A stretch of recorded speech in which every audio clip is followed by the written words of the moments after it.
you guys have any friends or family at home that would like to watch, everything is streamed on YouTube on Bowlstream TV. Make sure you go like and subscribe the YouTube channel. Alright guys, we have 2 more squads left. We have this one and then we have a 6 p.m. squad. I anticipate a lot of re-entries for 6 p.m. so make sure you guys are here ready to sign up. Probably, I don't know what time we'll start taking signups, but we usually like to pay out for a few minutes for any side pots after the squad and then start taking check-ins. We'll make those announcements as we get to that time. You guys are going to be bowling 6 games. Your lane cross, you're going to be skipping 3 pairs, bowl on the 4th pair.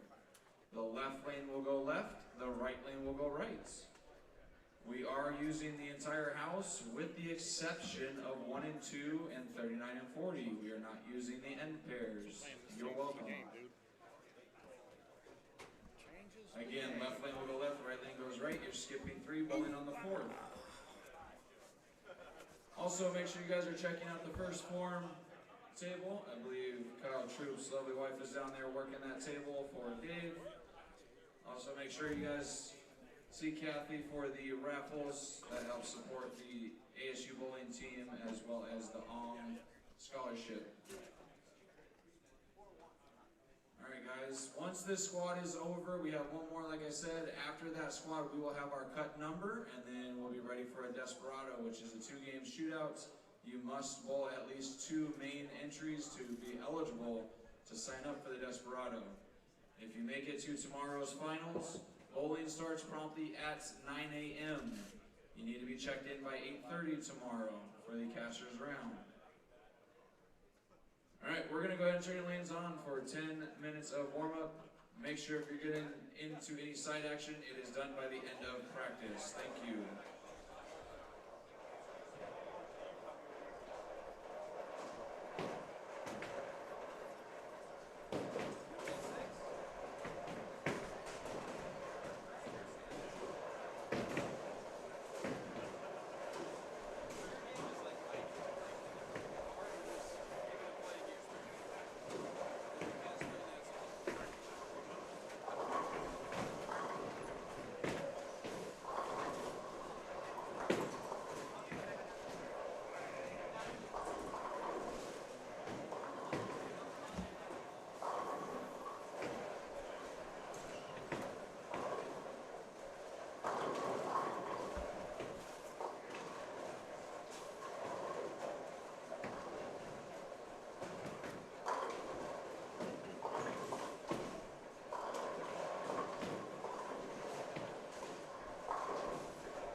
down there and say hi to him. Yeah.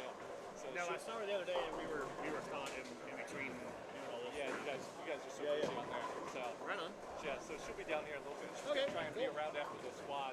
All right. You gotta say hi to him. Yeah, I'll be here.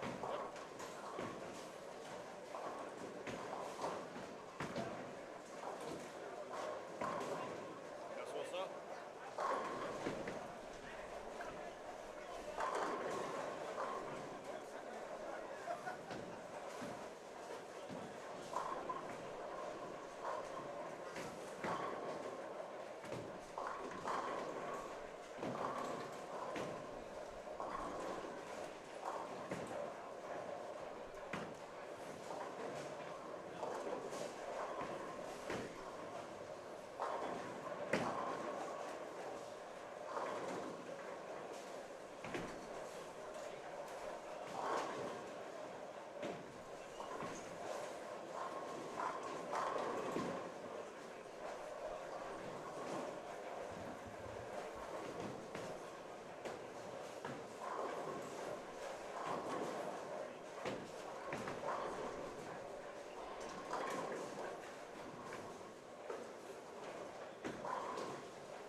Welcome to the Agent Ong Open 3, the trilogy, broadcasting live from Bowlero, Kyrene in Chandler, Arizona, and hosted by Carl and Kathy Ong, where passion meets precision and legends are made.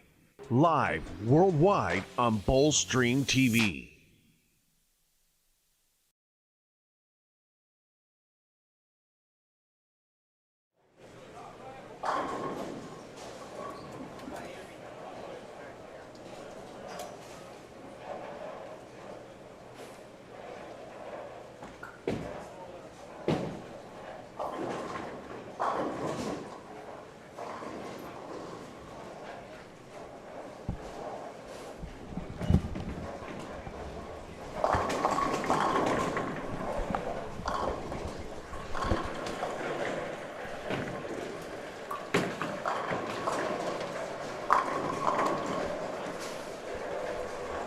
It is numero 6, Squad 6. Here at the Agent Ong Open, the trilogy from Bowlero, Kyrene in Chandler, Arizona. Metro Phoenix. It's the place to be this weekend. Your opportunity at $10,000. That's first place prize. Second place is not too shabby either. A cool $5,000. But we still got a long way to go before we get there. We've got to have competitors in the cashers round to even decide our match play bracket, and that's why we are at squad 6 of qualifying. It's the second qualifying squad of today. Of course, the 6th overall. 6 games of competition. Beat the board, post your number. Hopefully it's good enough. Still some opportunities, of course, with squad 7 and the Desperado to re-enter. Small caveat, obviously, to the Desperado. You do need to bowl 2 qualifying squads to be eligible to participate in said Desperado. Nonetheless, a little bit of a different feel to it already, because for the first time, we have more than 3 on a pair. And here to tell you why that matters so much, I welcome into the booth Chris Schlemer of Roto Grip. Roto Schlem in the building. He's been here with me all weekend long, and will be with us all weekend long through tomorrow. Schlem, you noticed it right out the gates, right? This is the largest squad we've seen so far, almost covering the entire building. I was going to say, we have 4 on a pair, and we brought pairs into play that we haven't used yet, bringing in 3 and 4, and I believe, 37, 38. So the only dead pairs we have are 1 and 2, 39 and 40, and we have more peoples, which means more traffic. So that transition that we have become accustomed to seeing, that's still going to happen. It's gonna happen, but it's gonna happen faster. And that's what I had a conversation as we came back from lunch, and a couple of bowlers asked me some thoughts on it, and I said, yeah, we've had 3 on a pair, and you know, in some of the squads where we only used half the house, I said, now we're going full house. We're going 4 on a pair. That transition had predominantly been happening around game 4. Now I got to think if that speeds up maybe a game, maybe sooner. We don't know, right? And I think it depends on the pair, what part of the building, again, how many people are using Thane? Are they using surface on the Thane? Are they using shiny balls? I will tell you, the one pair was over, I noticed, was it 5 and 6? Yeah, 5 and 6. Even though there's a lefty, all the righties are using Thane.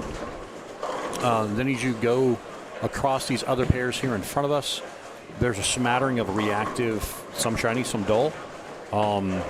Yeah, there's all different trains of thought. And again, there's no right or wrong way to do it, because we've seen multiple ways. You know, we've seen the Thane work. We've seen standard reactive tumbling it. We've seen shiny reactive being used. Yeah, it's just the fact of the traffic on the lane is going to be an equalizer. And I think the big picture end of the day, or I shouldn't say end of the day, end of the squad, is, does this transition help the scoring pace or does it hurt it?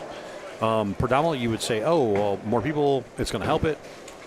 But as we've seen so far to this each day, each passing squad, if people aren't working together in unison, it could become more treacherous and it could get a little bit more shaky, I think is the way to play it.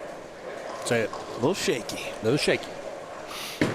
Well, we got Dylan Taylor, Julius Baudouin, Brandon Dotson, around 9 and 10, along with Michael Fitzgerald, Troy Blickenstaff, Tim Cagle II, Christian Ortega, and Jessica Nosbush on 11 and 12. In the bottom right of your screen, that's next door, 13 through 16.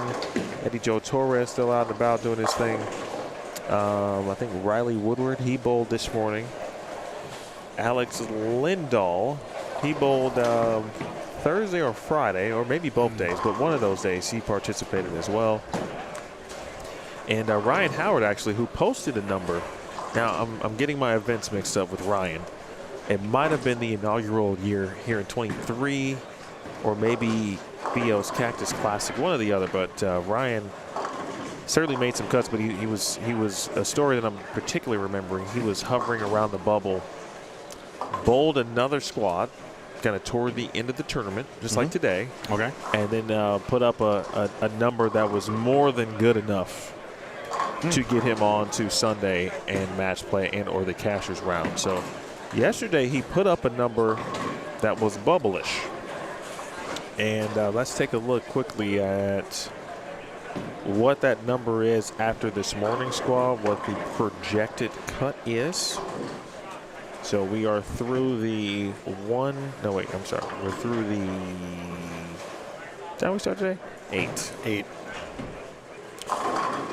All right, so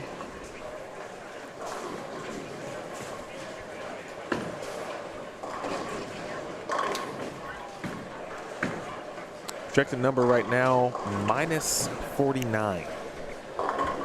Minus 49. Only went up, no. It went down. A couple pins, right? It was 53, wasn't it? Yep. That's what I'm saying is, and now we're adding traffic to it. What does that all look like?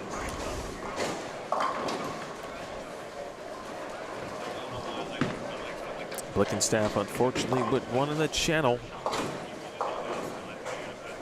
Channel surfing has been popular. It's not the remote control you want this weekend.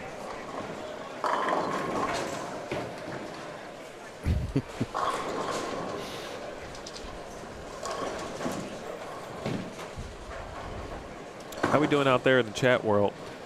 Hope your Saturday is off to a good start. Yeah. It's a Saturday afternoon here. Keep forgetting that, depending on where you live. Yeah, and it's getting later on the other side of the globe. It's well into the afternoon, nearing dinner time almost for some. But we are here with you. We do want to unpack a few things with Roto Schlemer. Had a chance to sit down with Brianna Cote post-squad. And you can actually go back and watch that interview. It's at the end of the Squad 5 event in the archives and on the playlist here at the H-Long Open.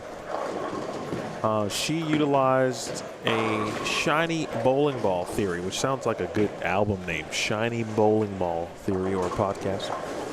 But I believe it was a Hustle, an Ion Pro, and an IQ AI. Correct. We noticed the first game of the sweeper she bowled at 6 last night. That Shiny Hustle. She had a different game plan. It was, something that we hadn't seen through a few squads through Thursday and Friday. And started off great, 230. Got to the high end of the building and ran into some carry down and stuff. And just missed cashing the sweeper. But came in here, similar game plan. And I think certainly understood what to look for today for a full 6-game block. And, she handled her business to get to plus 28, so she's going to be bowling tomorrow. What were some of the takeaways, the key takeaways that, other players, if they could implement and might get them to some level of success here today? Yeah, it's proof in Bree, and I think the tickled it, touch it, nope. The first thing that she said as soon as she sat down, she's like, whew, that was like bowling a U.S. Open. And again, that's what we've talked about throughout this event with other people, players. The fact that the mental grind is truly a thing. For her, again, as I mentioned, she throws 14 pounds, which naturally means higher RGs. And all the balls she threw are medium to lower differentials. So it allows her to keep it online and kind of use her hand to manipulate it and play that. And the reason her reasoning was that she felt, because you have the urethane and you get everybody's using the surface, and we see it right here in front of us, a few people that have thane. I mean, these guys and girls are sandblasting at 500, 360, 220, 221, whatever it takes, right? Sandblasting these balls where she goes, I see the early hook. She goes, that's typically what my read is. And, you know, she's got enough bowling knowledge in this building. She's like, yeah, so I knew I wanted to play in that zone. It's funny she referenced, and he's standing here to her left, Wesley Lowe. Watching him, she's like, so I knew there was a spot to play around the track area.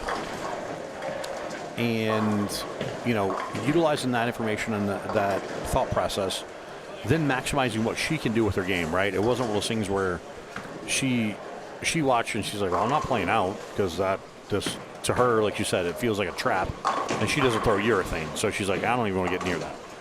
So then it was, okay, what do I have to do in order to play that track area? And she said, for the most part, her moves were like 2-and-1s.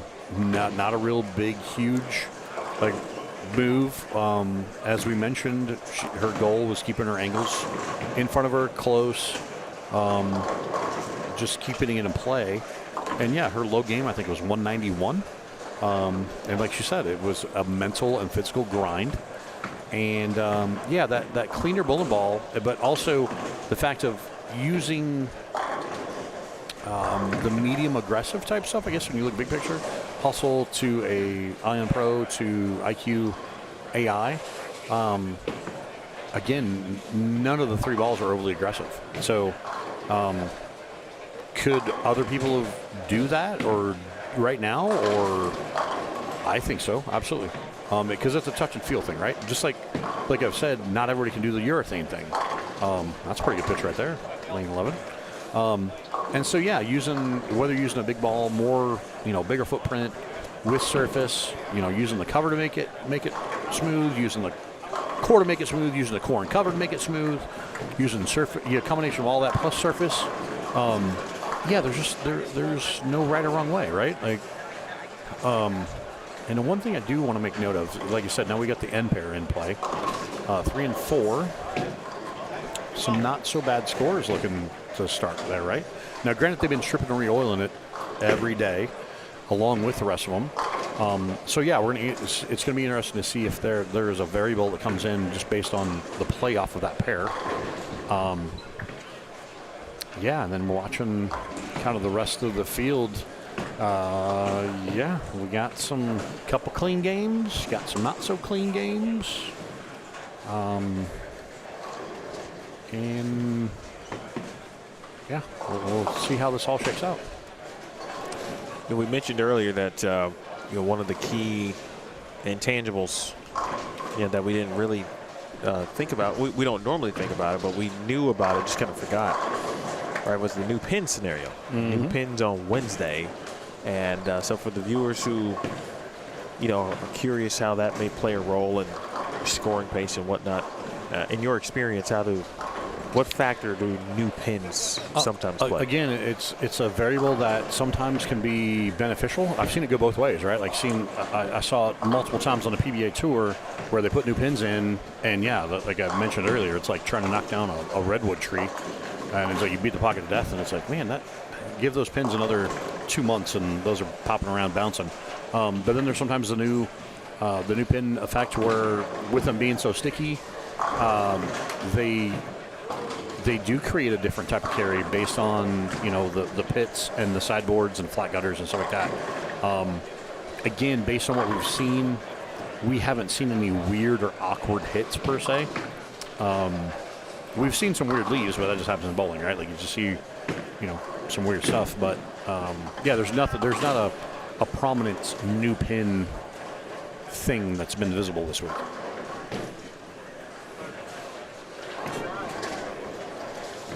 As Schlemer mentioned, 3 and 4 in play, but it's no 5 and 6.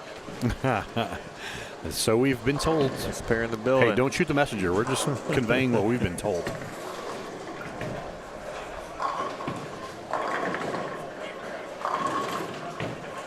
Look at that Jessica Noshbush previous strike on the left lane. Tim Cagle, the second. Well distinguished, of course, approach and how he handles the bowling ball. Doesn't much stop his ability to strike, though. Nope. We might not even need to replay it. Jessica just might do it on her own. So And there it is. And there it is. Whoop, there it is. Yeah, I said that because I'm old. Fitz magic carrying the crossover. He's like, I'll take those all day. Absolutely. And again, that's what the deal is, right? Depending on how you're playing them and attacking them, if your misses can get you across to carryover, or like as I've mentioned, crossover to get you 8 or 9 somewhat makeable spare is really the goal, right? Because again, you're not going to throw it perfect every time. Nobody can do that. It's just called being a human being. Nobody's perfect. So, yeah, just looking around here, there's score-wise, I don't see anything really super big major in front of us. I mean, I see a couple people that are maybe going to get to 2-0, but nothing, I don't think beyond that. And then, like I said, with having the extra 10, you got 10 minutes plus the extra bowler, when are we going to see the transition and what does that look like? And then the other thing I mentioned with a couple bowlers is if that speeds up the transition process, do we see a second transition by the time we get to game 6? That is, again, we don't know until it happens, right? So.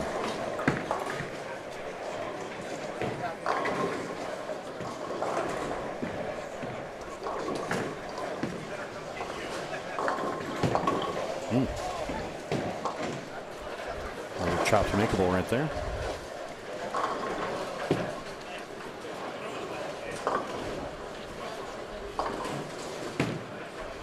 Dylan Taylor, former New Mexico Open champion.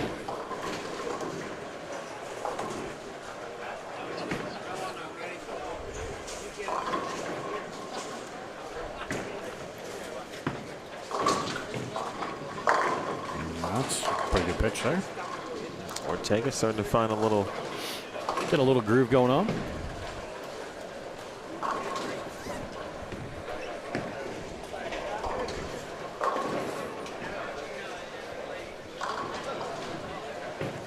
A lot of folks in the chat rooting for Mr. Julius to get out to a good start. Boy, Jessica. Jubilee. She's got to put in the work.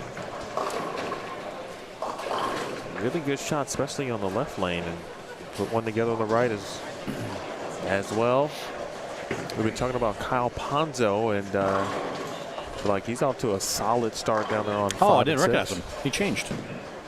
Yeah, he changed. My man changed the jersey, put a hat on. He had to say, listen. He did hit the reset button. He changed my whole energy. Yeah. And again, as I mentioned, he's defending champion, but he's bowled I guess not every squad, but how many squads he bowled? 3? Is this third one? I feel he's bowled all but one. Okay. So maybe like. it's his 4th. Yeah, Not sure. I feel that too. Definitely bowled, I think, both on Thursday. I do think he skipped one, maybe the morning one he skipped yesterday, but I think this might be number 4, certainly for sure 3. Right now, they're shipping Take a look at Josh Kennedy here in a moment after Jessica, first to Taylor on 10.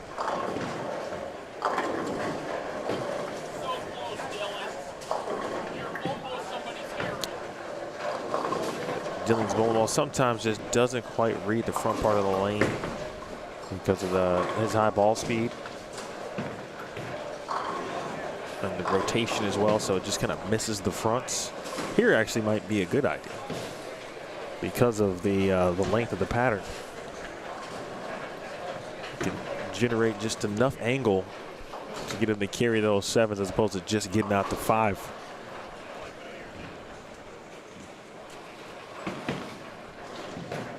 Push. Oh, she has got this left lane. Boom, shakalaka. Down pat. Jessica.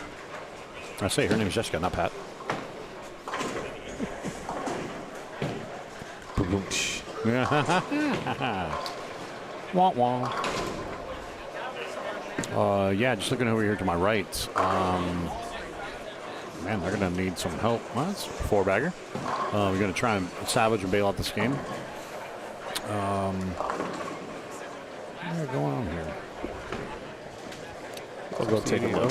2-0. I mean, there's Kennedy's facing 2-0. Mr. Hare's 90.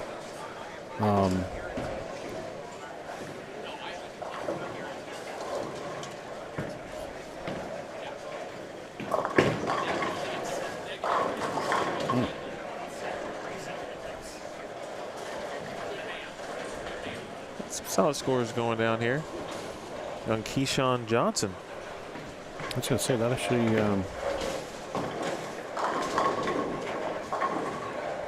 Yeah, see, Claude.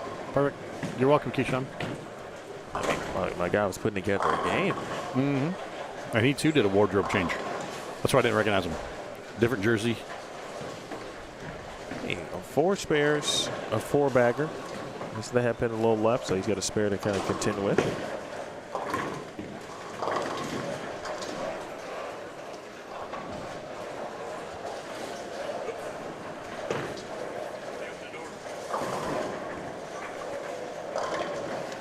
Riley would have an opportunity.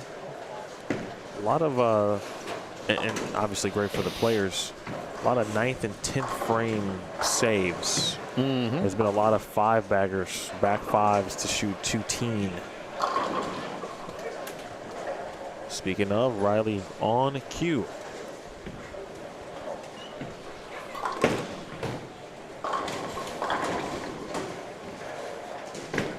Fitz strike to get him to 2-teen.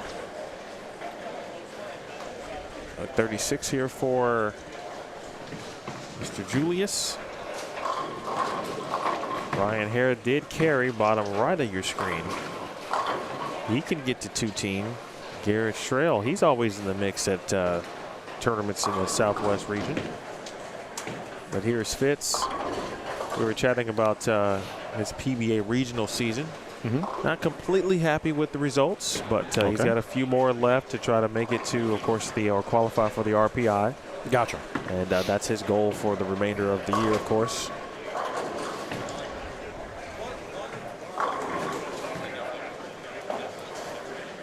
Ortega, first one in the 10th frame. And again, on cue, he can go back 7 here. For 2-teen after having a very difficult start. Nosbush, carry it. Nope, you got to give that one back. Nope, she can't do that. You got to give it back. No, just kidding.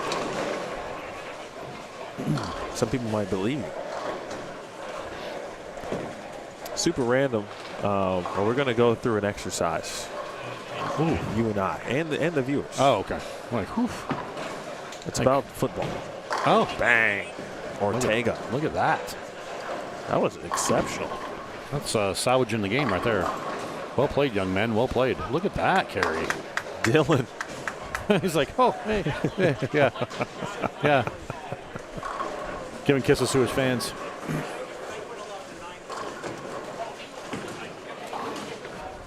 He's referencing somebody saying that they would have left the 9 pin out of that. And he's got some buddies back here chirping. That's good. Good stuff. Crossover again. Oh. A lot of 2-teens around here in game number 1. Yeah. A 2-team ain't never hurt nobody. Adrian Hare down there on 5 and 6. 2-team never hurt nobody. I like that. 2-0 never hurt nobody. 2-0 definitely never hurt nobody either. Nice shot by Ortega. 210. He's out there like Andres Munoz as a closer for the Mariners. Or any of your favorite closers that you like. How about the Mariners, huh? 1 game away from the World Series? Yeah. I thought it was going to be over a lot quicker than that because basically, you know, they had the 2-0 start and then they gave up 2. But then, yeah, I saw that they pulled it out on some dingers yesterday. So, yeah, 216, 210, 208. We got some decent starts here. Adrian Hare can go spare strike for 191. She's had 1 open so far. Of course, Keyshawn, 1 more strike. And 8 on the fill. He'll be in the 230s at least. Smooth lefty, just 20 years old from what I understand. Push, bang. Is that the 5 and 6 factor? No, I think that's just a talent factor. Okay. I agree to that. I concur.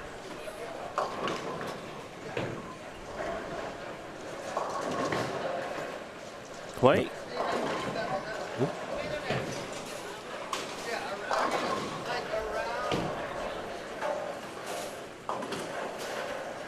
Caden got us pulled up in shop. Good afternoon to you, Caden. Was it Brennan Hall or Briley, his brother, who made the show last year at this tournament? I'll have to. I thought they Hall made the show, and Brennan and Briley are both very good bowlers. 231 points. Great start. He said after the squad this morning was over, he wasn't very pleased, but was about to regroup. When change shirts. A couple phone calls. Yeah. So if you need to make any changes, and one of them, of course, was his jersey selection.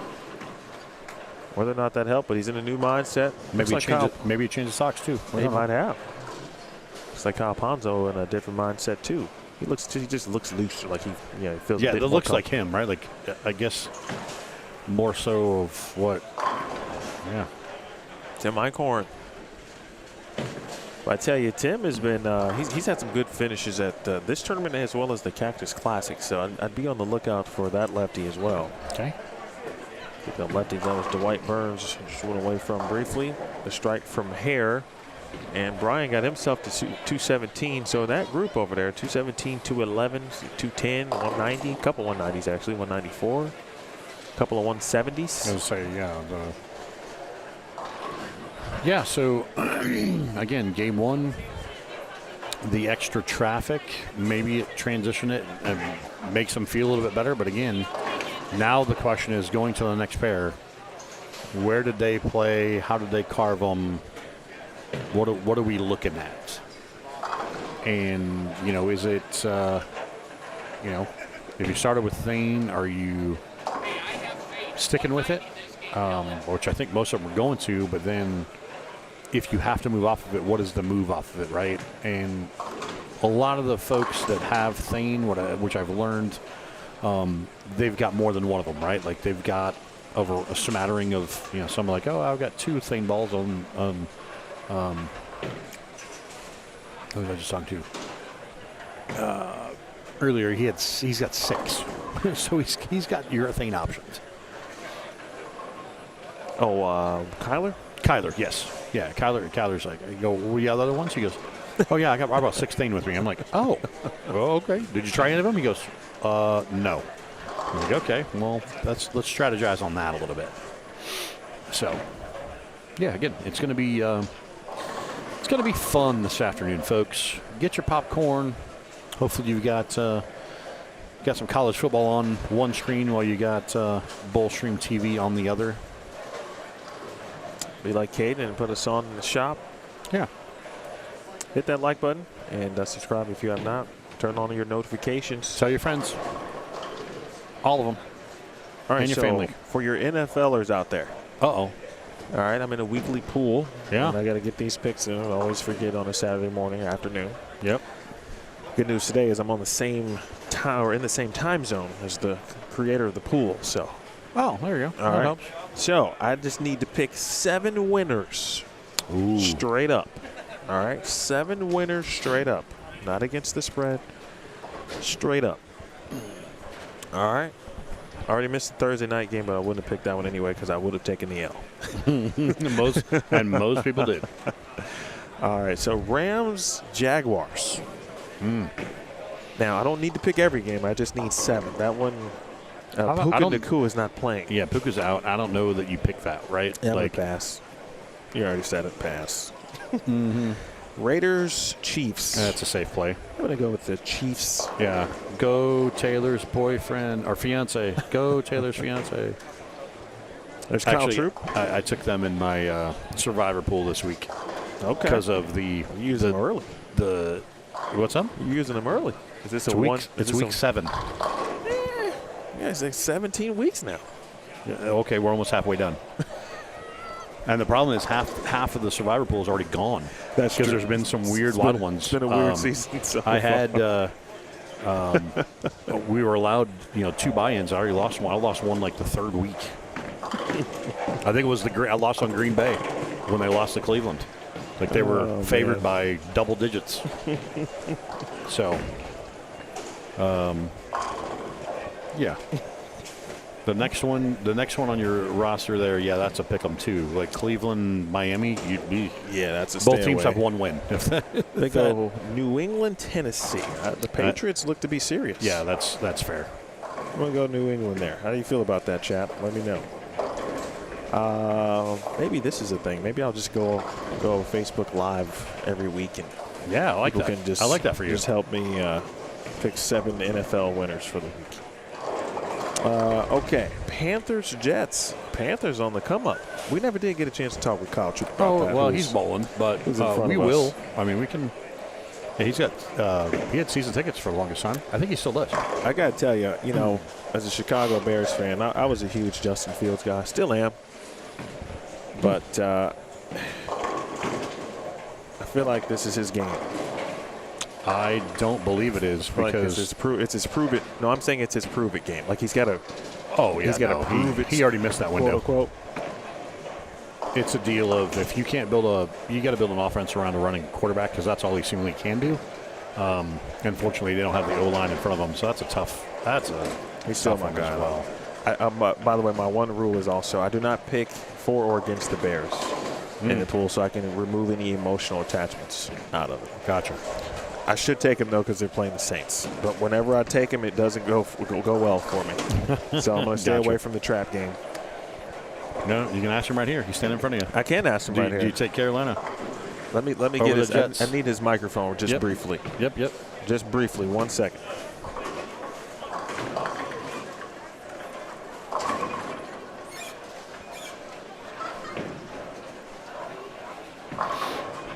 All right, I'm not going to hold you. We never did get into our Carolina Panthers conversation. I'm getting help from the chat and Schlem. I need to pick 7 winners straight up. Panthers, Jets. I already know your answer. Okay, but I feel like it's a safe play. I feel like I should pick the Panthers. I mean, it is. I mean, I never say the Panthers are a safe play because they can flip right back and have 100 yards total of offense. But, I mean, they are hot, and Chuba's back. So, like, if Rico decides to be asleep, then, we still got to run him back. But and the Jets are awful. Yes. So, like, I would take the Panthers more because the Jets are awful, not that the Panthers are great. Panthers on the road, though. On the road. They're on the road. Bryce Young, 1-16 as a starter in his career on the road. So, I don't know. You may have to leave you with that. He's like, yeah, that's my man's walking off on that one. Just changed that entirety thought right there. I forgot about that stat. I do like Bryce Young. Yeah, he's turning the corner as well. I like Bryce Young. Well, unfortunately, I don't know that happens because there's already rumors of which quarterback they're drafting in the next draft. No, I like Bryce Young. You got to give my son some Yeah, give my guys some opportunity. Andy Bowles, I look forward to where can I find this ball review, Andy? Please let us know. That's an area that I've been surveying, if you will, ball reviews, and always curious what people like. I posted a question about that on my Facebook page, and I got some really good responses, and so might explore that option.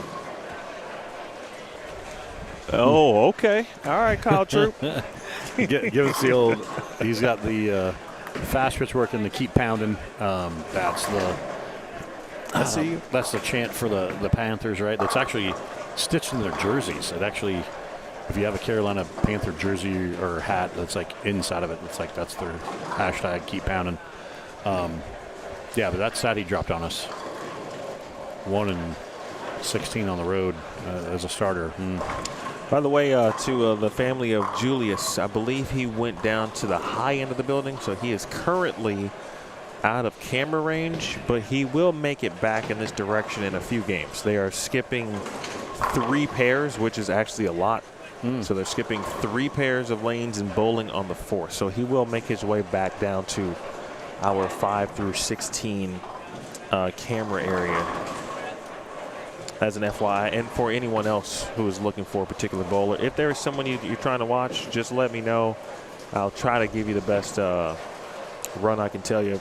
But I'll know where they started, and I can tell you when they'll be in camera range, so you'll be ready to watch when they're nearby. Get your popcorn. How about the Philadelphia Eagles and the Minnesota Vikings?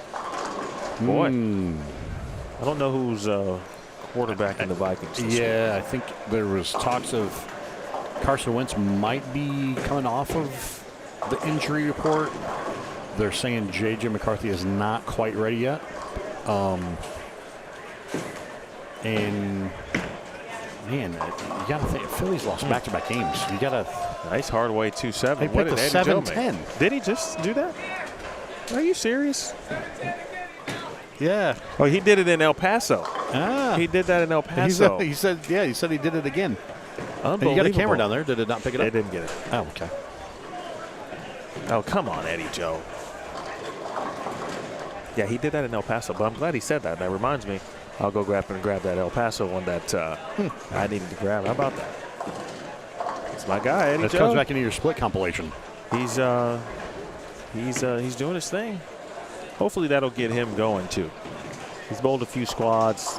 I don't think he's seen what he likes. He's playing the part of the lane that he likes to play, but I think it's the items of the lane condition, right? The things that are making it difficult, along with the topography, certainly the flatness, the volume, etc., are making. He's got to be so perfect. It looks like. All right, so another thing I'm seeing here too, folks, is now down here on the low end, we've actually only have 3 on the pair for these first few pair. And the 4th firing in here on 11 and 12. So that's something to make note of. Again, just kind of spread out to help keep the flow even is why the spread out happened. But again, this is going to cause lanes to transition a little bit differently based on the number of balls going down a lane in these zones.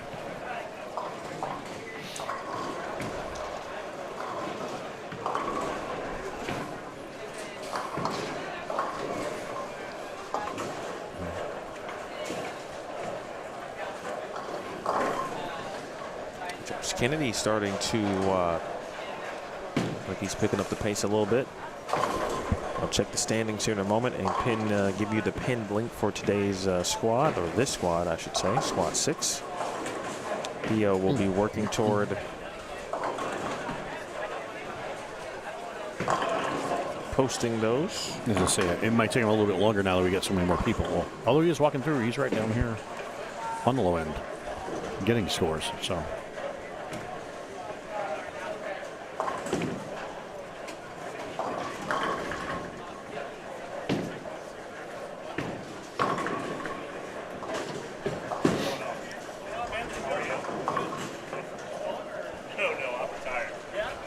I hear that. That's what I say all the time. What's that? Someone said, "How are you doing? Are you bowling?" And they say, oh, no, I'm retired. Oh, no. Oh, no.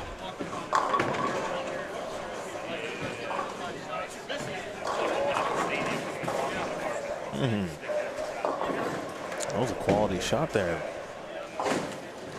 Buddy Lucas said he was going to be bowling and back out here. Here he is. Let's see if he's got the same look. He's definitely throwing the same bowling ball, speaking of Buddy. Had a pretty solid look yesterday afternoon.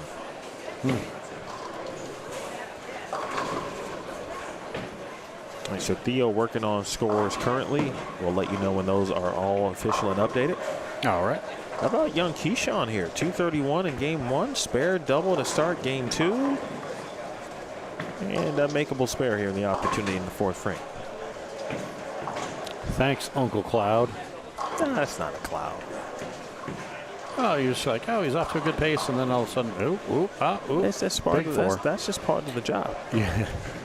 Just the facts, sir. Just the facts. We're reporting the facts. Yeah. There are some small parameters. Some small parameters.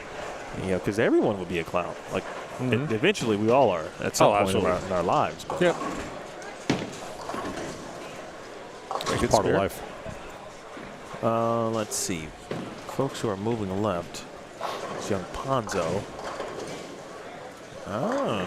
You mean moving right? No, I'm talking about on the lane? Yes. Oh, okay. Their lane. Like he was just down here on the low end. He went that way. Yeah. Taking a look at the lane assignments just to see some of the players whose names aren't on their jerseys. See Eric Torres over on 11 and 12. We'll watch another shot here from Kyle. See here, Brandon Matthews. Didn't Brandon Matthews have himself a pretty good day? Squad yesterday, right? He was bubblish, I thought. I believe so. Let's see. Trying to remember. Shoot. When did we?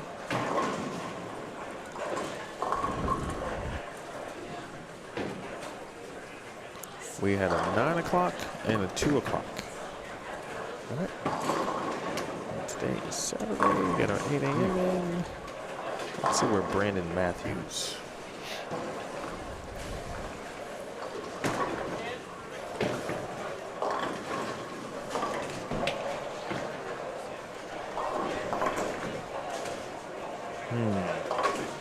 No bueno.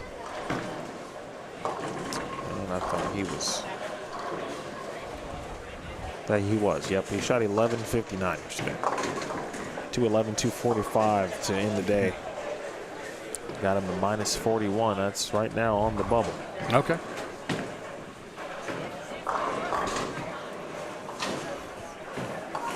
So he's probably thinking this is more of a safety net, trying to solidify a spot if he can get so, right?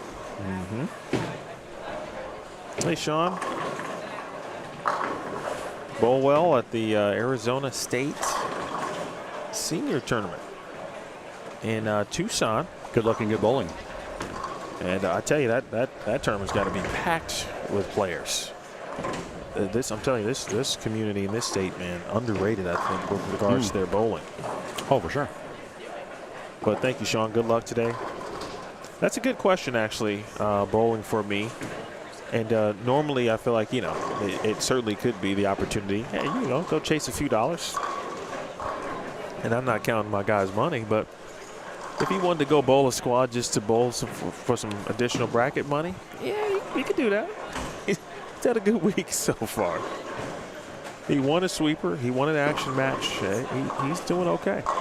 However, that's actually not the answer, though, because he talked to us about that, and he said he was going to bowl today to kind of get a different or some further information. Correct. With regards to how the lanes are going to transition differently. With more players on the floor. With more players in the squad. So he intentionally wanted to bowl this afternoon because he knew there would be more players bowling, and it would mimic more or less a little bit to some degree, just a little bit of what potentially tomorrow morning could look like. Absolutely. Yeah. On top of the fact that he was here with doing meet and greets and signing autographs and selling shirts and first form, but the full intention was to get a better understanding of more traffic and what that's going to look like. And I don't know what he had the first game, but he's kind of it's a fact-finding mission, if you will.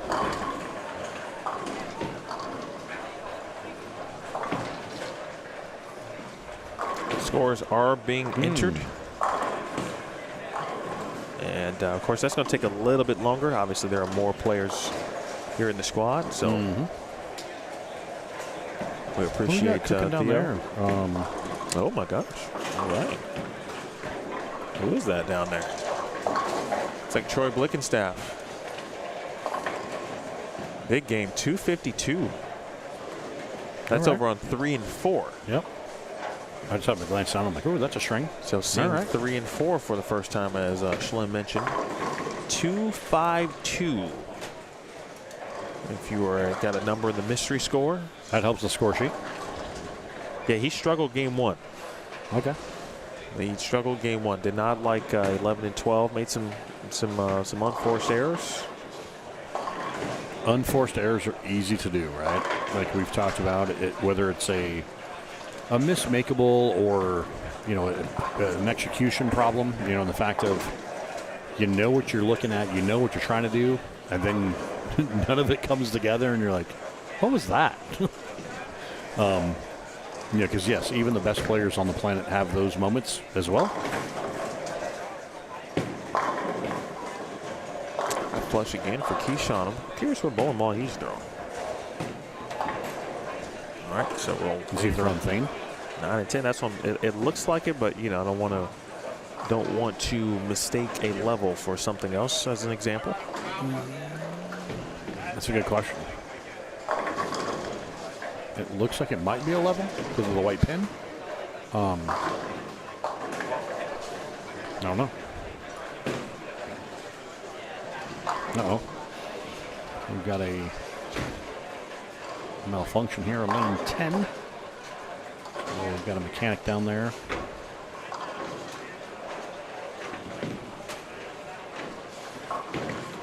It's like a little bit of a pin jam. Oh, troop. There it is.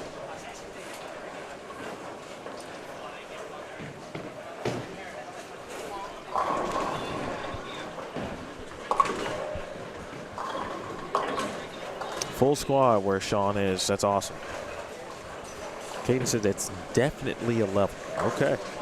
Conviction, he said that with. Thank you for. Okay, Kate. Remember, we're old and we can't see so far anymore. Well, you know who else was down there on 3 and 4? Jessica Noshbush, who shot 210 on 11 and 12. Put together another quality game, had the back 5 clean. 220? 220. Boom. Bada boom.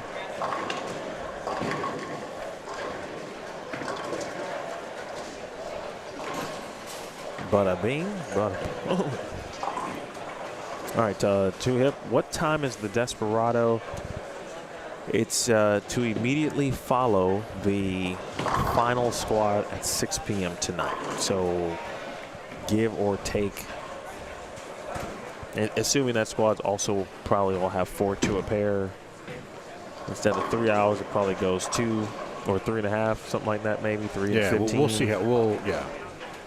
We're getting towards the end of game 2. 9:30 ish p.m. Arizona time. Yeah, so we're, I think with 4, I mean, even though we get a couple pairs on here with only 3, but as a whole, 4, they put you in that, barring any breakdowns, knock on wood, you're in that 25 to 35 minutes a game window.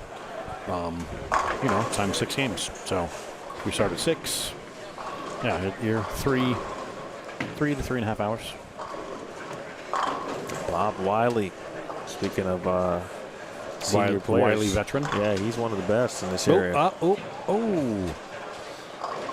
Trying to give our guy Eric Torres a little bit trying to get a little tumble forward. A little break. We got close. Got himself a good game going here. Thank you, Caden. That info does help. Mm-hmm. They are teammates. Perfect. All right, so a little bit of Okay, now how come you're not here bowling? a little bit of experience. Where's Kate at? That's a good question. I think he did bowl Thursday. Okay, we can bowl again.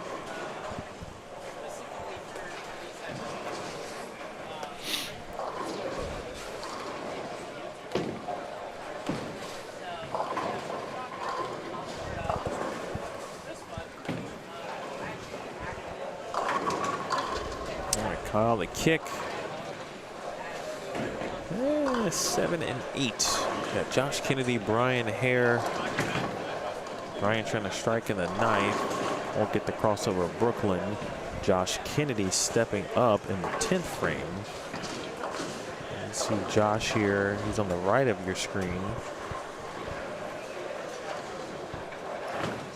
Still playing him pretty straight near the gutter. And that's exactly how he played him yesterday.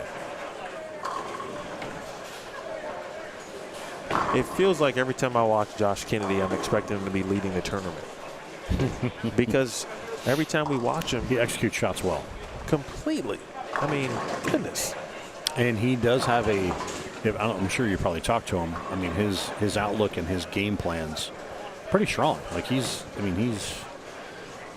got a plan of attack. He executes. You know, he sticks to what his plan is.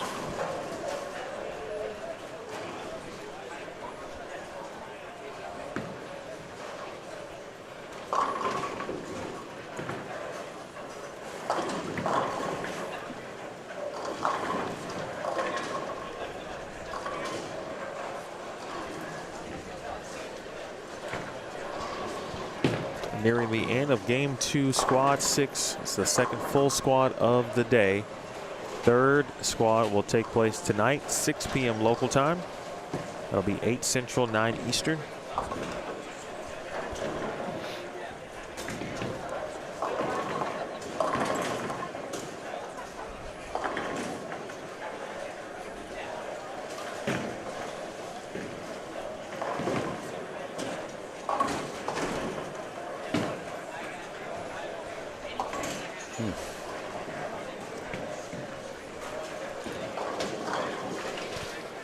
Around the action is on the 13th or 16th right now, although Brandon Matthews gets a little bit of love, tripping the 4-9 over on lane 12.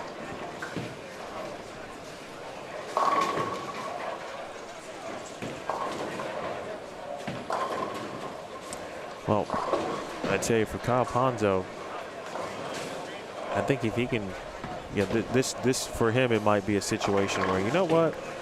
All right, I don't really like my look, right? But I'm good enough to be able to. Oh, is that why you put a hand on? Lean on my second shot, right? Today, but it just might be about spare shooting for him. Trust in the spare game. He can leave something makeable, make it, and get himself at least into the bubble zone, and certainly higher if he can. And we don't know what he had his first game, though, right? Well, glad you said that, because those standings should be updated all the way through. And they are, because there are 65 players on the shift. Here in the shift, yes, sir. Sweet. And Mr. Ponzo shot 161. Gotcha. And he's looking at 180 this game. That's 16 players plus. Okay. After the first game. High game of the day, or the squad, was Keyshawn Johnson with 231. Brad Erickson, 230. Shane Gomez, 215.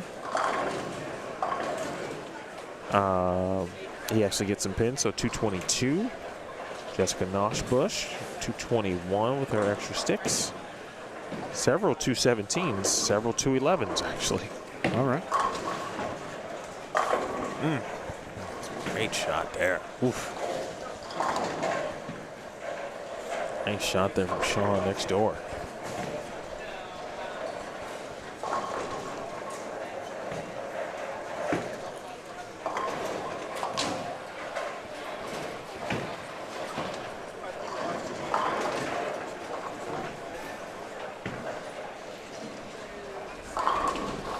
At the beginning of game 3, and certainly don't have to wait that long if anyone does have a question. That was a very nice shot for Mr. Bob Wiley. I'll check out his finish here in a moment. But, you know, a lot of the players have had some questions for Schlemer with regard to ball choice, selection, lane play, etc. And if you got any of those questions about, you know, your ball arsenal, or, you know, someone asked a good question, I believe it was Ronald yesterday, or maybe 2 days ago at this point, about where a gremlin fit in the 6-ball arsenal. Correct. Which was a very good question. Yep. If you have anything like that and you'd like to pose it to Roto Schlemer here, feel free to do so. Love to help educate you as best as possible. That's why we're here.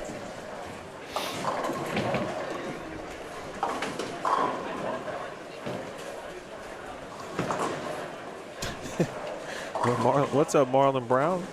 So this is great, by the way. Marlon is also bowling the Arizona State Senior Tournament.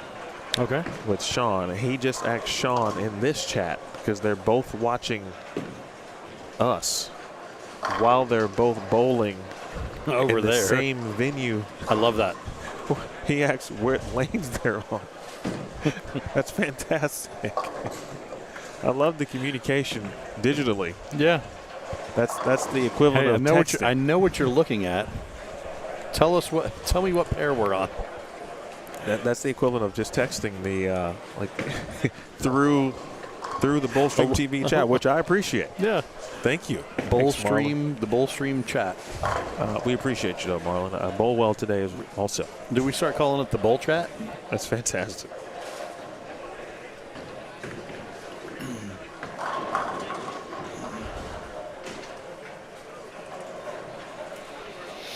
So looking down here, I mean, obviously we had a couple good games down there on 3 and 4, 5 and 6. High game on that pair was 169. 7 and 8 here, high game 196. Yeah. So again, what we've been seeing is holding true. You know, you get your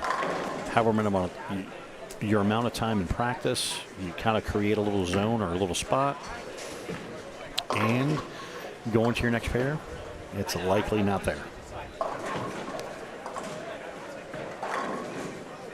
Oh, Steven, that's a great question. I almost want to save that for the start of Game 3 to get us off on the right path, because we've got an opportunity to finish some good games here on 11 and 12, in particular for Brandon Matthews. Mm-hmm. And obviously Kyle, with a fill shot left to go, does exactly that. 217. Yep. Bob Wiley fortunately left the old 1-2-4-8 next door. Keyshawn Johnson still got some opportunities to get into the 2 teams as well. Marlon just shot 300. Is that true? Maybe maybe he just needs to watch something else to focus. Okay. Do it. Well, he's a good dude, too. We have 300 here? No, at the senior tournament. Oh. I'm like, wait, we get free cups for a year? I don't think Marlon qualifies for the crate bar. All right. But Keyshawn might, if he can if they start going. Man, he's off to a great start. You know, I think what I'm impressed with, and not just him, but players who in a multi-squad event, and I haven't personally bowled a multi-squad tournament where I have the option to re-enter, of course, like a TAT, like the Agent Ong, etc. And so the mindset that you must have to just go ahead and, you know, pull the trigger a couple times, enter, re-enter, and think about it from that vantage point, right? Right. Keyshawn did not bowl well earlier, and it's like if you walked in today and didn't know he bowled, right, you don't even know that. Correct. And that is how he is approaching it. Absolutely. Right now.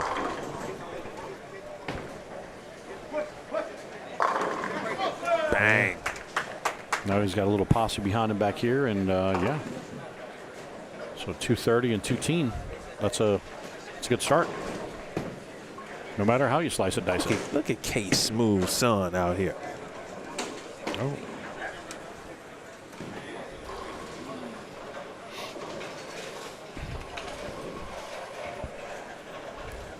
Nothing needs to be said. Yeah, that's a tough one. Catches the crossover there. And again, we're seeing some two teams 190s. Transition can get you. And so yeah, like I mentioned, with having yeah, there you go. 217 for Keyshawn.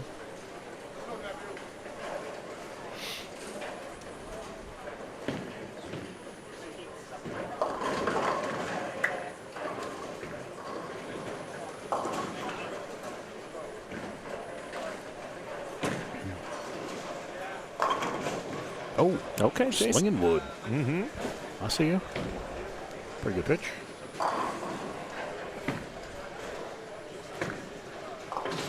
Acorn looking for 181. That's a good start there to get there. Matthews handles. Well, congratulations, Marlon. Sounds like he did shoot 300 at the state tournament. Shout out to him.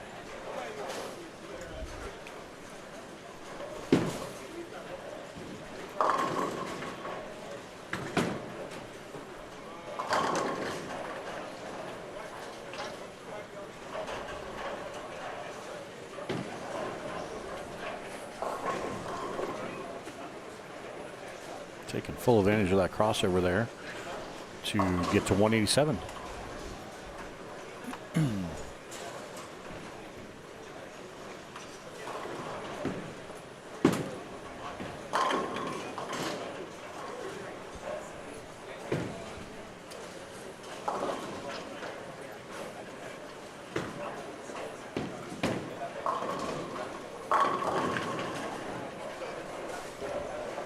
Pitch.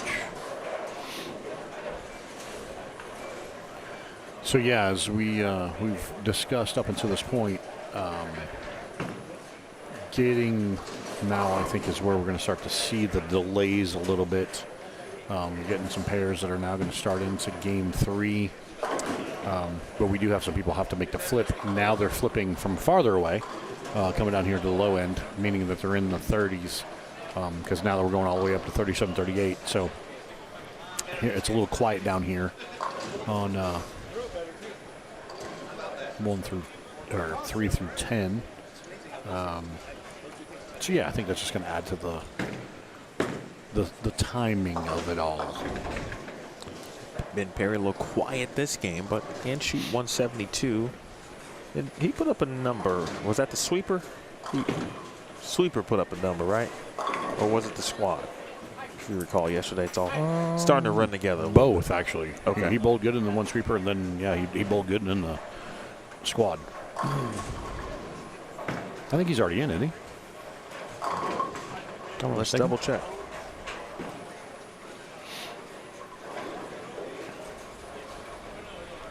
Yeah. No. Yeah, he's 70 under. He started well. That's what it was. He went 160, 160. That prompted the conversation that he had with you. Yeah. Then put that conversation to work in the sweeper. Got some money in the sweeper. Yeah. That's all. That's all coming back to me now.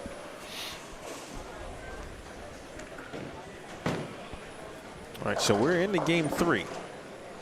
All right. So yep, I'm going to. I got a note out for that that answer with regard to spots available to Desperado. It probably will depend on entry. Entries, I should say, because there's no set number from each squad advancing. Correct. The cash is around. There's no way to.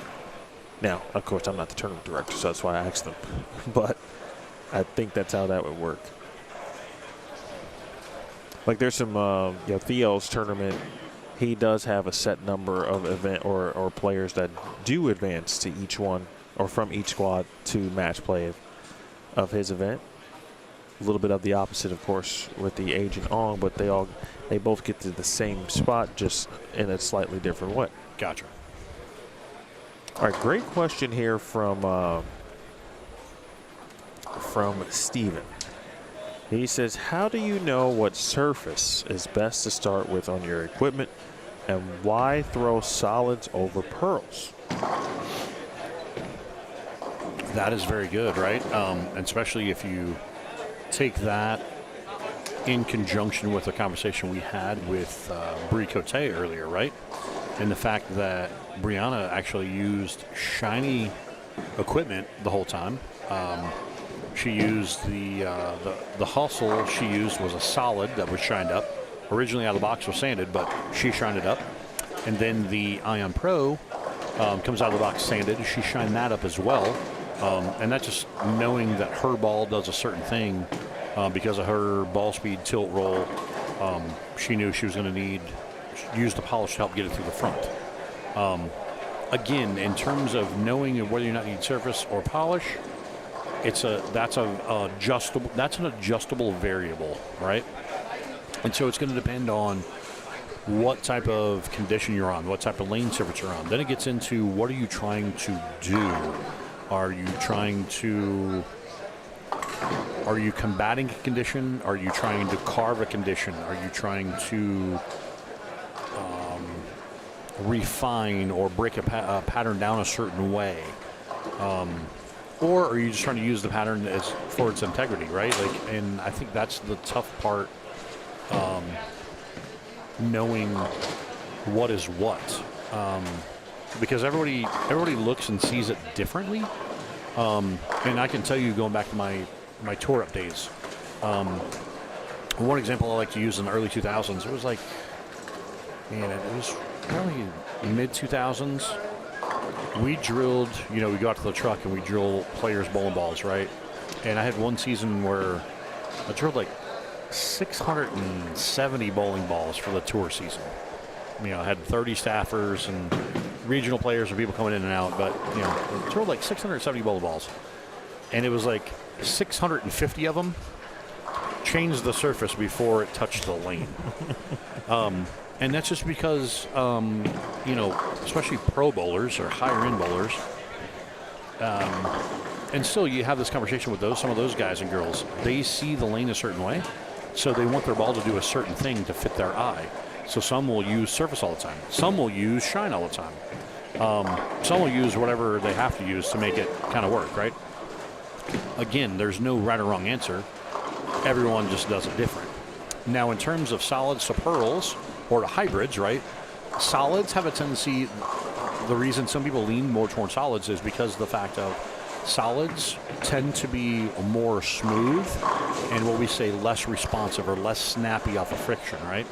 Because it's a softer, more porous material, think of it more of like a sponge, right? It's not as stiff as a pearl.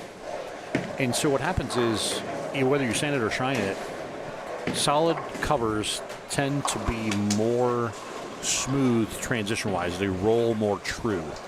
Where you get into pearls, what happens with pearlized, when you add micas and stuff like that, you stiffen the cover stock. You make those, by definition, and for all intents and purposes, you make them a little bit stiffer, you make them a little bit harder, and so what happens is they store or retain energy, they get up on top of the oil, so there's stored energy. Then when it hits the back of the pattern where there's friction, that is when you see a pearlized ball go sideways. Now, there's another caveat to that is there's times where some people feel that pearl balls are earlier than solids, which is also true because if you're seeing friction in a lane surface in an earlier part of the pattern or closer to you, some people see pearl balls as hook stopping way more so than cleaner and more rounded than, say, a solid. So again, it's all based on the bowler's eye, what they do with their rev rate, their rotation, their access to all the yada yada yadas. So yeah, there's such a vast, it's such a vast array of options or ways to describe it, right? But then the other added piece of that puzzle is hybrids. So hybrids are a blend of solid and pearl, right? And you have multiple variations of that. So you either have some are what we call 50-50s, where you got 1 part solid, 1 part pearl. Some have 2 part solid, 1 part pearl, which play closer to solids. Then you have 2-part pearls, 1-part solid, which those tend to play more like pearl balls because they're, in essence, 33, 66% pearl as opposed to, if you have 2-part solid, 1-part pearl, then it's 66% solid, right? So, again, there's variables in different covers, and like I said, as far in terms of surface prep, and it's a matter too, as I mentioned in reference to pearls, a lot of times you want to scratch or lightly scuff a shiny pearlized ball because you've got factory polish on it, right? And so what happens is you cut into that polish with a pad or with some surface in order to help it see the lane and not over skid and not be erratic. You make it more of a truer, more consistent roll. And the same thing holds true with solids too, right? Like if you've got a ball that's, say it comes out of the box sanded at 4,000, again, that's a smoother finish. You decrease the tread of the tire, if you will. You make it a little bit smoother, but if you add more surface, you can make it earlier and dig more. Or you can sand it up even more, right? And I think that's another thing to even throw in there, which there's some people that just don't like polish, right?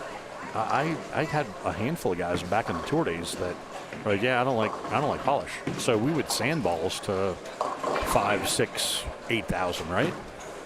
There are higher grits of sand to where you then don't put any abrasive on the cover to where it's a purely sanded finish, but it reacts still like a shiny ball, but without an abrasive additive on it. Then it goes the other way. Like I said, there's people that appreciate and love all their balls shined, right? Like, so it's to each their own, and there's no right or wrong way to attack it. And it just depends on knowing what you're bowling on, whether it's a lane surface or a certain type of lane oil, where you bowl league at. That's something that you either know or have learned in your years or time bowling there. Maybe talk to your pro shop operator, get the inside scoop, or some of the people that bowl there more often than not, right? You can get a general idea of what it is. And then, it's just a matter of figuring out what works for you. I feel like it was a long-winded answer, but it was a very complex question. That's not a one-word answer. Now I understand where you go, ooh, that's a good question. Let's wait to throw that one at Schlemer at the start of the third game. And I'm like, I kept talking to Martha, and I'm like, ooh, well, then it opened to this other thing. And then I'm like, and then I said something to myself, and I'm like, oh, well, then you got to do this. Yeah, so sorry to ramble on there, folks, but that was a great question. Hopefully that helped clarify it a little bit, or at least give you more options or understanding. That's always the goal here. We're here for you guys. We're here to help. So there you have it, and there you are. Thank you for that. Any more questions with regard to, again, products, lane play, surface, NFL pick'em? polish? He still has to finish his list of which teams he's taking straight up. Got Sean Finch still at it. Oh, Mr. Finch. You're a mean one, Mr. Still bowling Finch. too. He's bowling again as well. He put up he got to plus 15, I believe. Yeah. Like our Russ Foster. See Russ. Again, I'm thinking fact finding and maybe brackets and sides. Mm-hmm. And just looking across the scoring here, right? Seeing some clean games.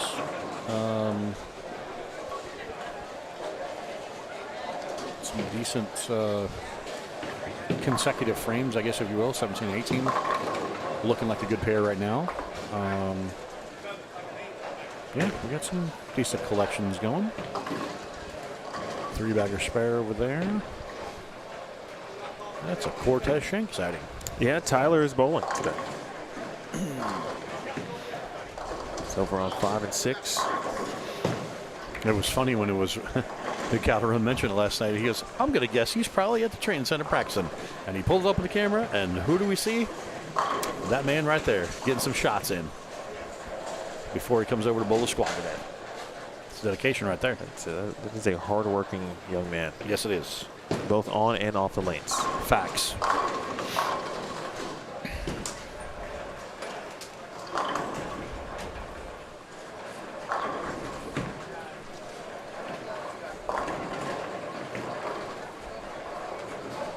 John, that's a decent point with regard to the energy. But I can tell you, it's not that they're being negative on purpose. They are frustrated. Right, so you're seeing some frustrations. Oh, absolutely.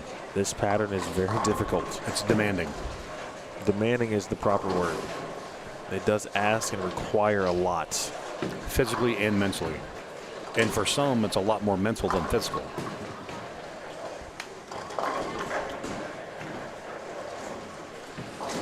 Howell Wright out competing. Russ Foster. Guess where Russ is from? Alaska. Yep. Well, that actually would have been a good guess. Some good bowlers that are produced in Alaska. I'm gonna guess probably not Buffalo. No, okay. he's from Chicago too. Yeah, of course. He's from Chicago. Robbie.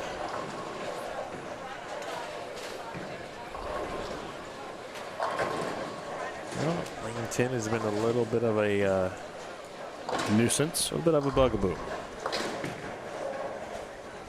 So someone is probably sitting on it there in the back. Buddy there with the double. 2 hit, by the way. 1 in 8 is the Desperado ratio. 1 in 8. That's good. Good to know. All right, so that 8 bowlers sign up, they will advance 1. If 16 sign up, they go to 2, etc. and so forth. And if there's a tie for the final spot, then there would be a 1-game roll-off. Or I'm sorry, a 9th and 10th frame roll-off, I was told.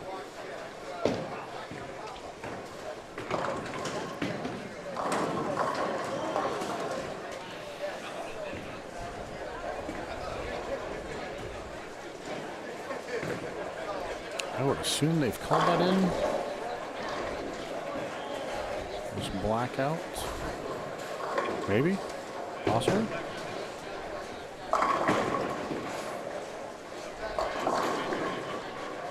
Did you guys call that in?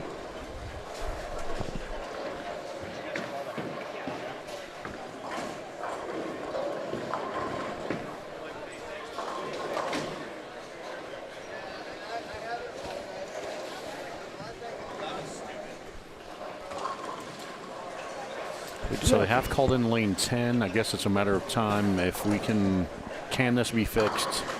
Are they going to have to go to 1 and 2? I guess we'll see here momentarily, right? Well, I see feet.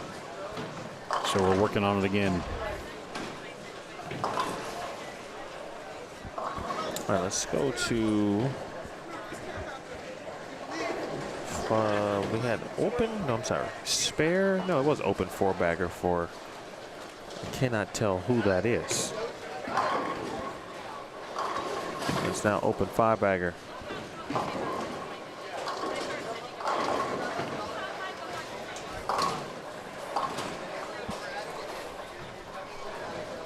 Yeah, I do not know his name. I know he was. We briefly chatted in passing last night when we were leaving. He was kind of like, "Hey, man, thanks for all you guys are doing," and yeah, then we kind of walked out. But yeah, keep your mouth about that. Open for 5-bagger, you said? Mm-hmm. Yeah, mm-hmm. Like that. Like it a lot.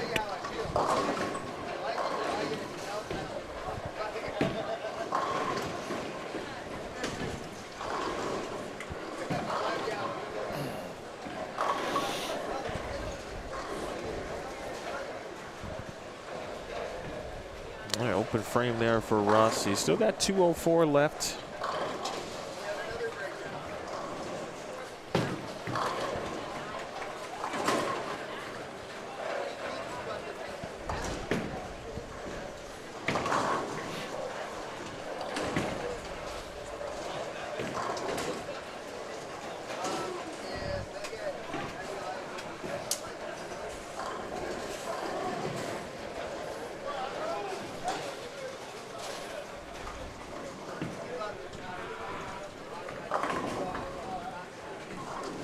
You're trying to get Carl's attention?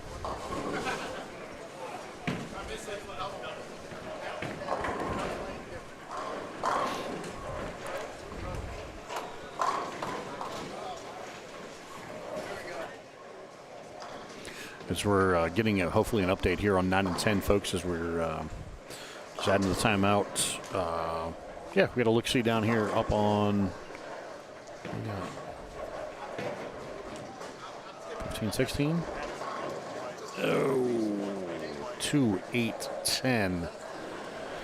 So start with the open, caught a 5-bagger, now with 2, 8, 10. Well, again, that doesn't derail the entire game, but that actually.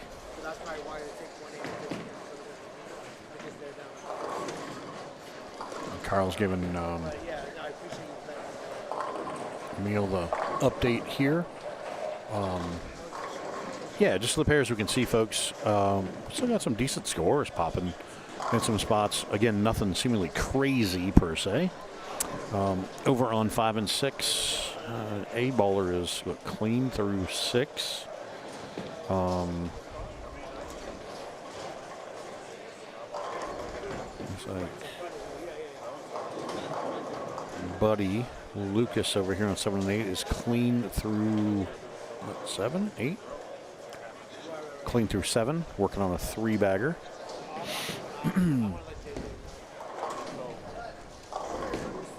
Right here on, trying to look at the score we have. You guys can see in front of me, or us.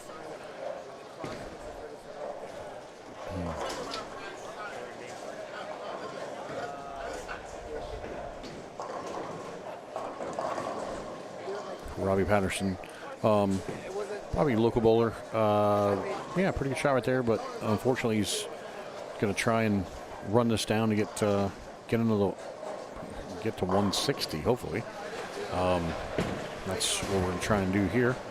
But yeah, around us, like I said, we've got some stuff, and I will gladly take the clout on that. As I just glanced over and I said, oh, hey, yeah, Buddy's got working on a 3-bagger. 7th, stepping up here in the 8th, and that would be a channel surf. So, the quote-unquote cloud is in full effect.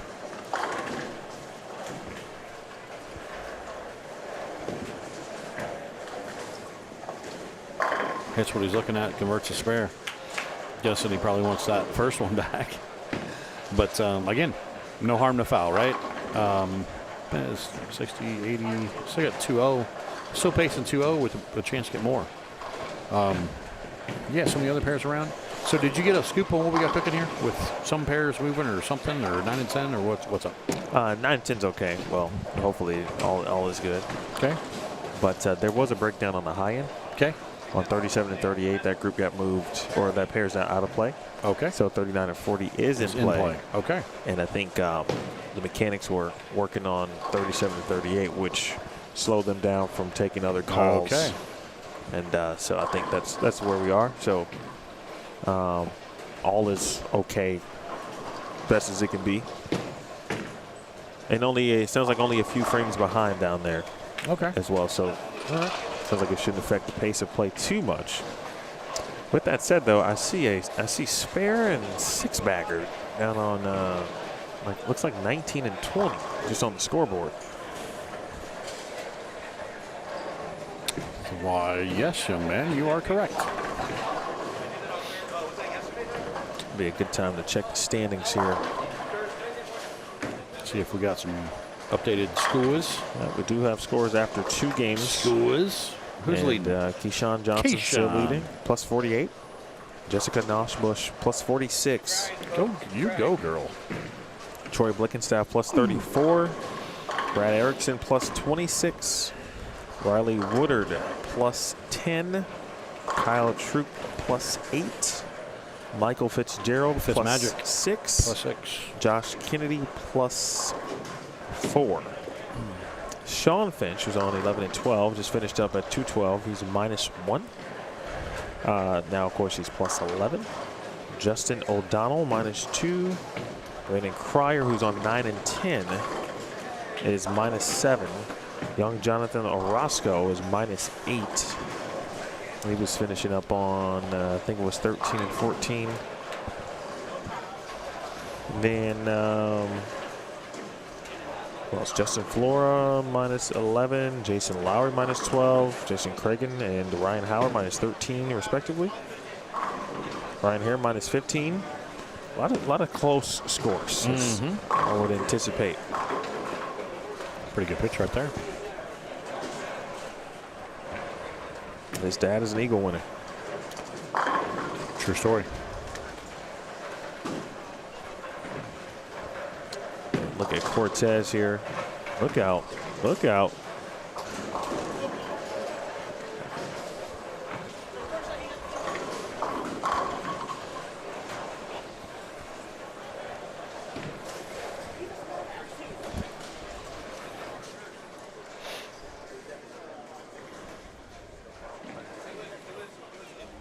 I'm watching Justin here.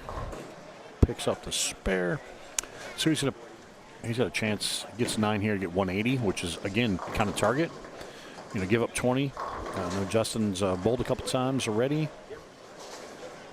And as Emil just mentioned, he's up there towards around that even number. Maybe I think a couple over. But, yes, he's got a couple back. But he is in it to win it here with 3 games to play yet this shift.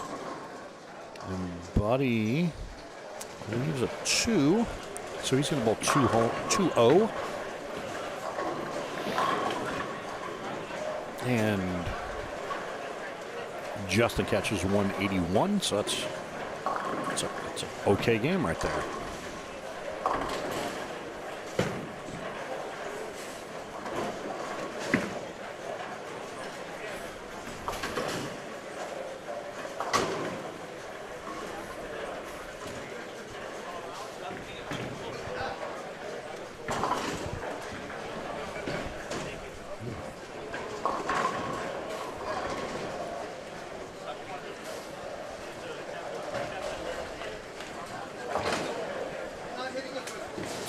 There on lane 15.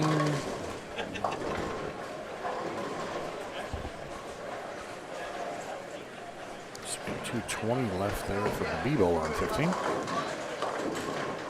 Does he tickle it? Ooh, nope.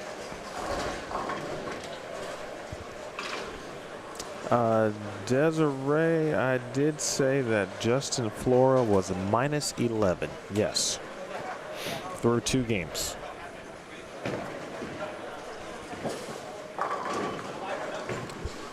We'll have a little bit of time as Kyle gets the 9 out of there.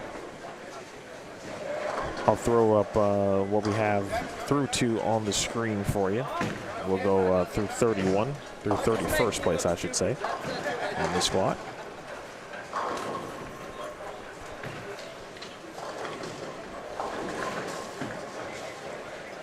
Let's go next door right here. Let's do it this way.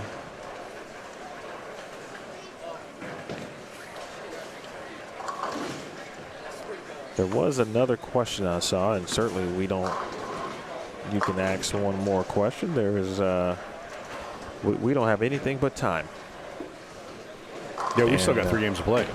And then we have another squad, and then we have the Desperado, and then we have tomorrow. We got plenty of time. So even if you wake up, you sleep on it, or you build a short list, and then you narrow it down to what your question is, yeah, we get time. We're here for you.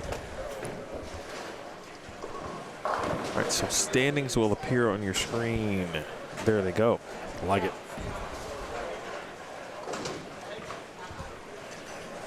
All right, scores after 2.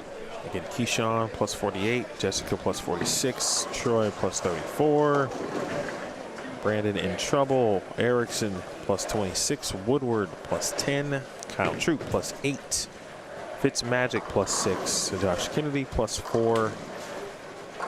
And again, you see a lot of scores bunched together. I mean, Robbie Patterson after 2 was only -40. And that was 31st. Yeah, and he bowled a bad game. It's game 3, so.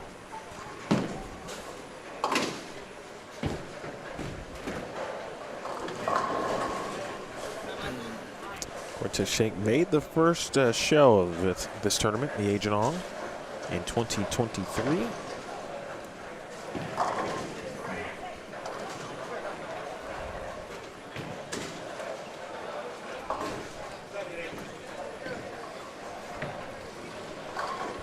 So I mentioned what's going down on the high end of the building. All right, with 37 and 38 having to move to 39 and 40. So you might anticipate a little bit of a delay for those players to make the turn because they're skipping 3 pairs. Yep. So they'll obviously bring them down here. So it's possible we may not have a. There might be a little bit of a delay with bowling in the camera range for just a few minutes. Again, ample opportunity for some Q&A.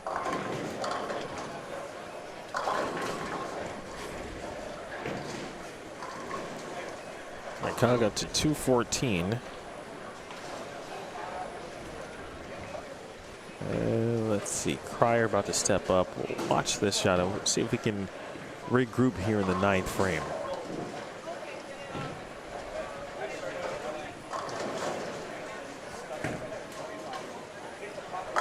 Great shot. That is indeed how you regroup. Mm-hmm.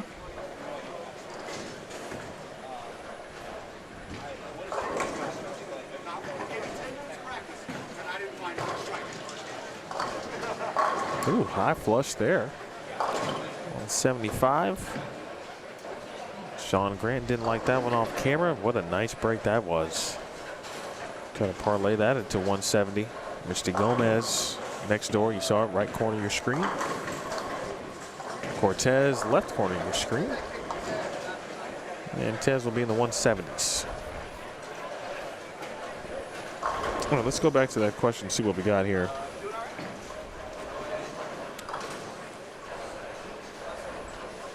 That's a great question. Well, first of all, hello, Jane. You've done a great job with raising Jason. He's one of my favorite people when I come out here. I like to call him Mike Lowry because he's smooth. And he's the only player to shoot 300 at the Cactus Classic still. And that tournament's now 4 years old. With that said, Miss Jane, let's see. I saw Jason start in the middle of the building. And he certainly did move left because we haven't seen him yet. So that means he was moving right, and I'm going to guess that we should see him in camera range probably, I'm going to guess at least two of the final 3 games. Okay, let me find his name here. Yeah, he started on 18. Yeah, so he's going right. Yeah, I think you're right.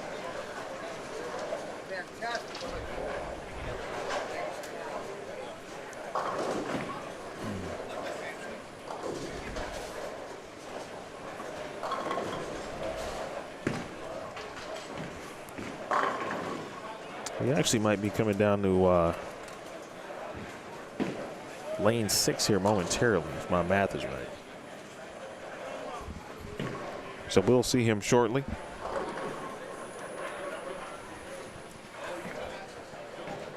And congrats, thanks to all of our Charleston viewers in South Carolina.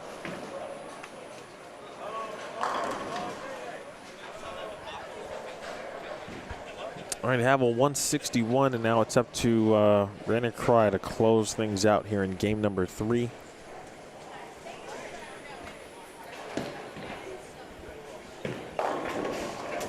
He'll take that. Gotta have it.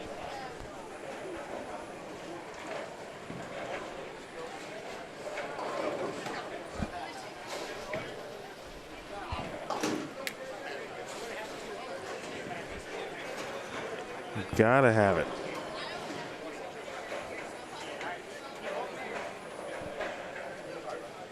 This squad is a little, what's the word?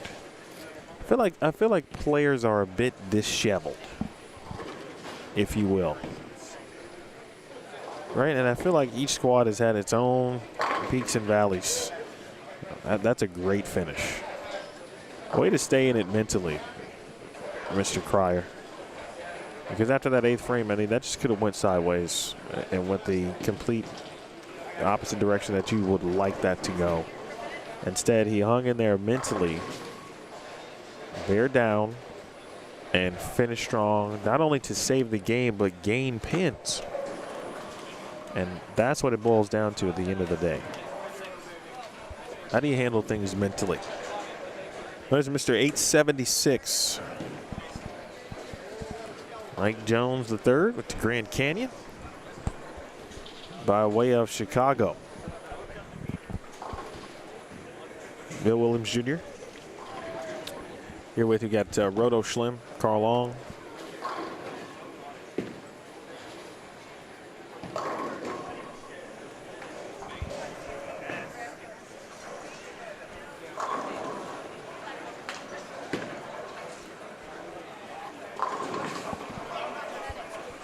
I mentioned the brief little delay that's probably going to take place, and it does look like that's happening.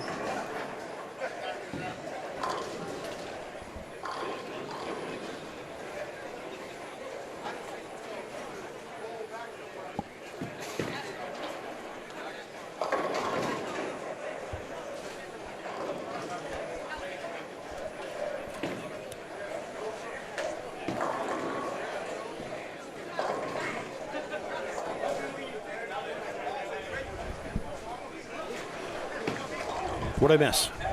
Anything? Missed a good finish from Brandon Cryer. Yeah? Back four. Yeah, did not allow that 8 frame to get him. Oh, yeah. Like it. He needs more hands. My man's got... Yeah, he's got a pitcher of water, a backpack, Ball. a 3-ball tote, a single ball in his The score sheets. left arm, and a score sheet. And a partridge in a pear tree. All right, Paul Younts coming down with a what looks to be a very solidly surfaced cove. Interested to see how that might play on the lanes. Oh, did it have a spill? What happened? Yeah, Sean just went down. Stuck face first.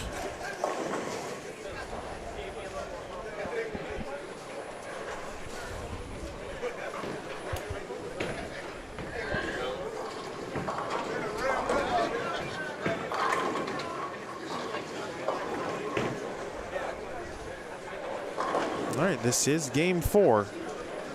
We're getting there.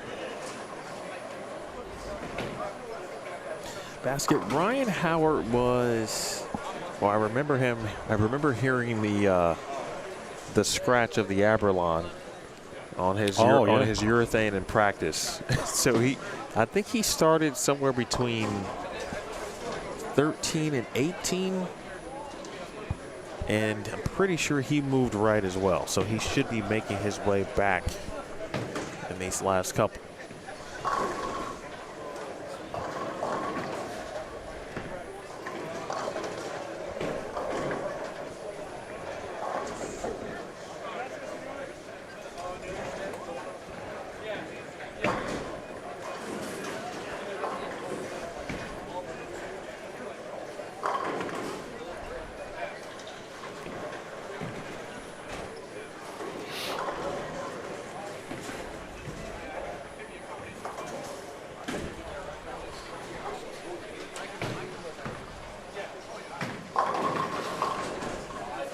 Looks like everybody is now comfortable back at it. It made the trip for the most part, except for 7 and 8. I'm pretty sure, 39 and 40, you make the long walk. Make the voyage down to the low end.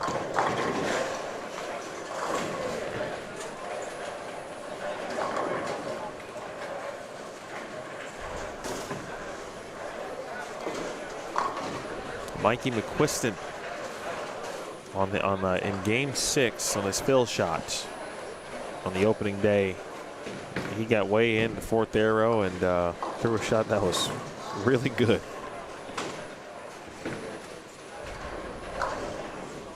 It actually made us wonder if we'll see anybody jump in there, make a big jump like that. Again, it was Game 6 and his final shot for context.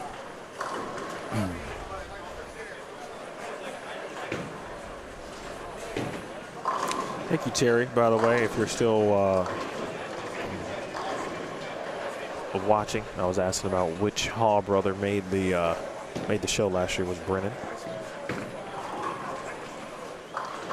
Nick, this is the Agent Ong Open, the Trilogy. It's in Chandler, Arizona. Bowlero Kyrene is the venue. Chandler is just outside of Metro Phoenix. Phoenix is I guess I've been here enough times now to plenty of cities that make up the Metro Phoenix area. Mesa, Tempe, Surprise, Peoria, Scottsdale, Glendale. I feel like I'm probably missing still one or two. Yeah, like our 12.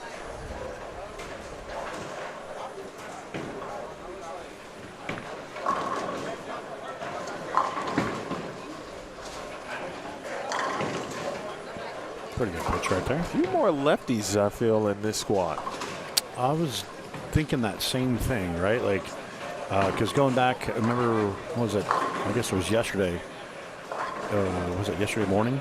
Ben was the only lefty. Correct. And that was, and that's what that was. Remember when he got done, he's like, Schlem, I got questions. I said, bro, you were the only lefty in the squad. So every lean you saw was fresh.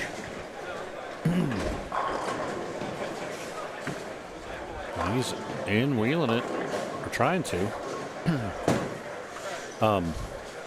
Yeah, so it's definitely more. I mean, obviously it's laws and numbers, right? You have more people, your odds of more lefties are kind of a thing.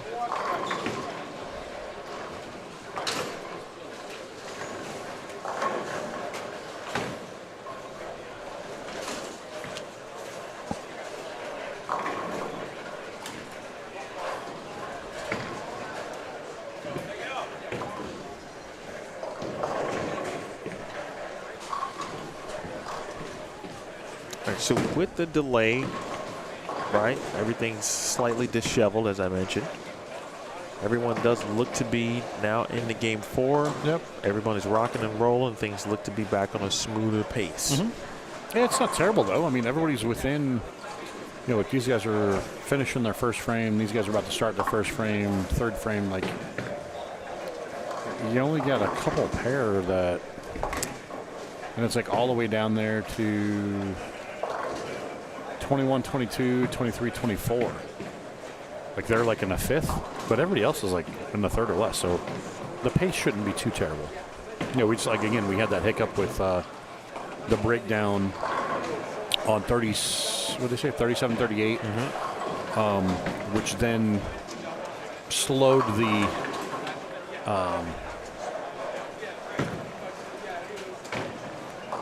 the pace of getting lane 10 fixed because they were focusing on that. So yeah, there was a little shuffling going on, a couple things, but all in all, smooth as sailing. Game 4. Hopefully, we'll have a scoring update here shortly. I'm sure Theo's cranking on it here pretty quickly.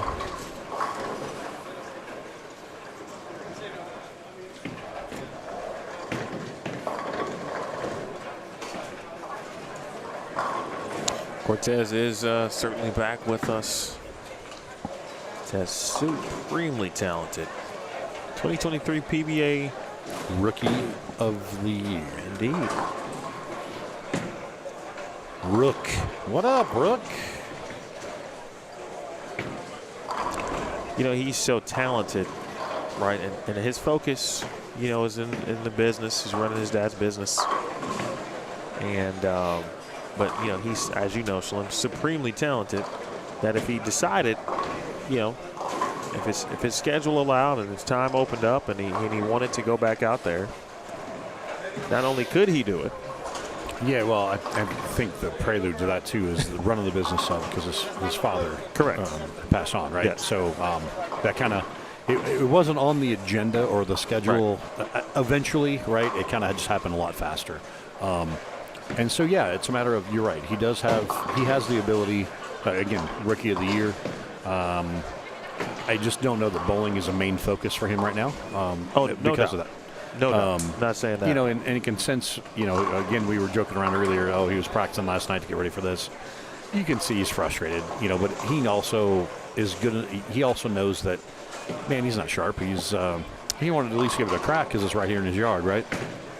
But yeah, it's not to say, depending on how things shape up, and I don't know the current status with all that, right? Like if, in a year or two that, he's in a comfortable spot that, hey, maybe I'll pop in and bowl some more, maybe bowl these bowl majors or do something, right? It's just depending on where he has to channel the focus. I for the time being. But I think for right now, it's here locally and taking care of what you got to take care of. So It's a good idea, Christopher Norland. He says we should bowl a one-game action match. Me and you? Yep. See who would bowl. Wow. How we would bowl on this pattern. Wow.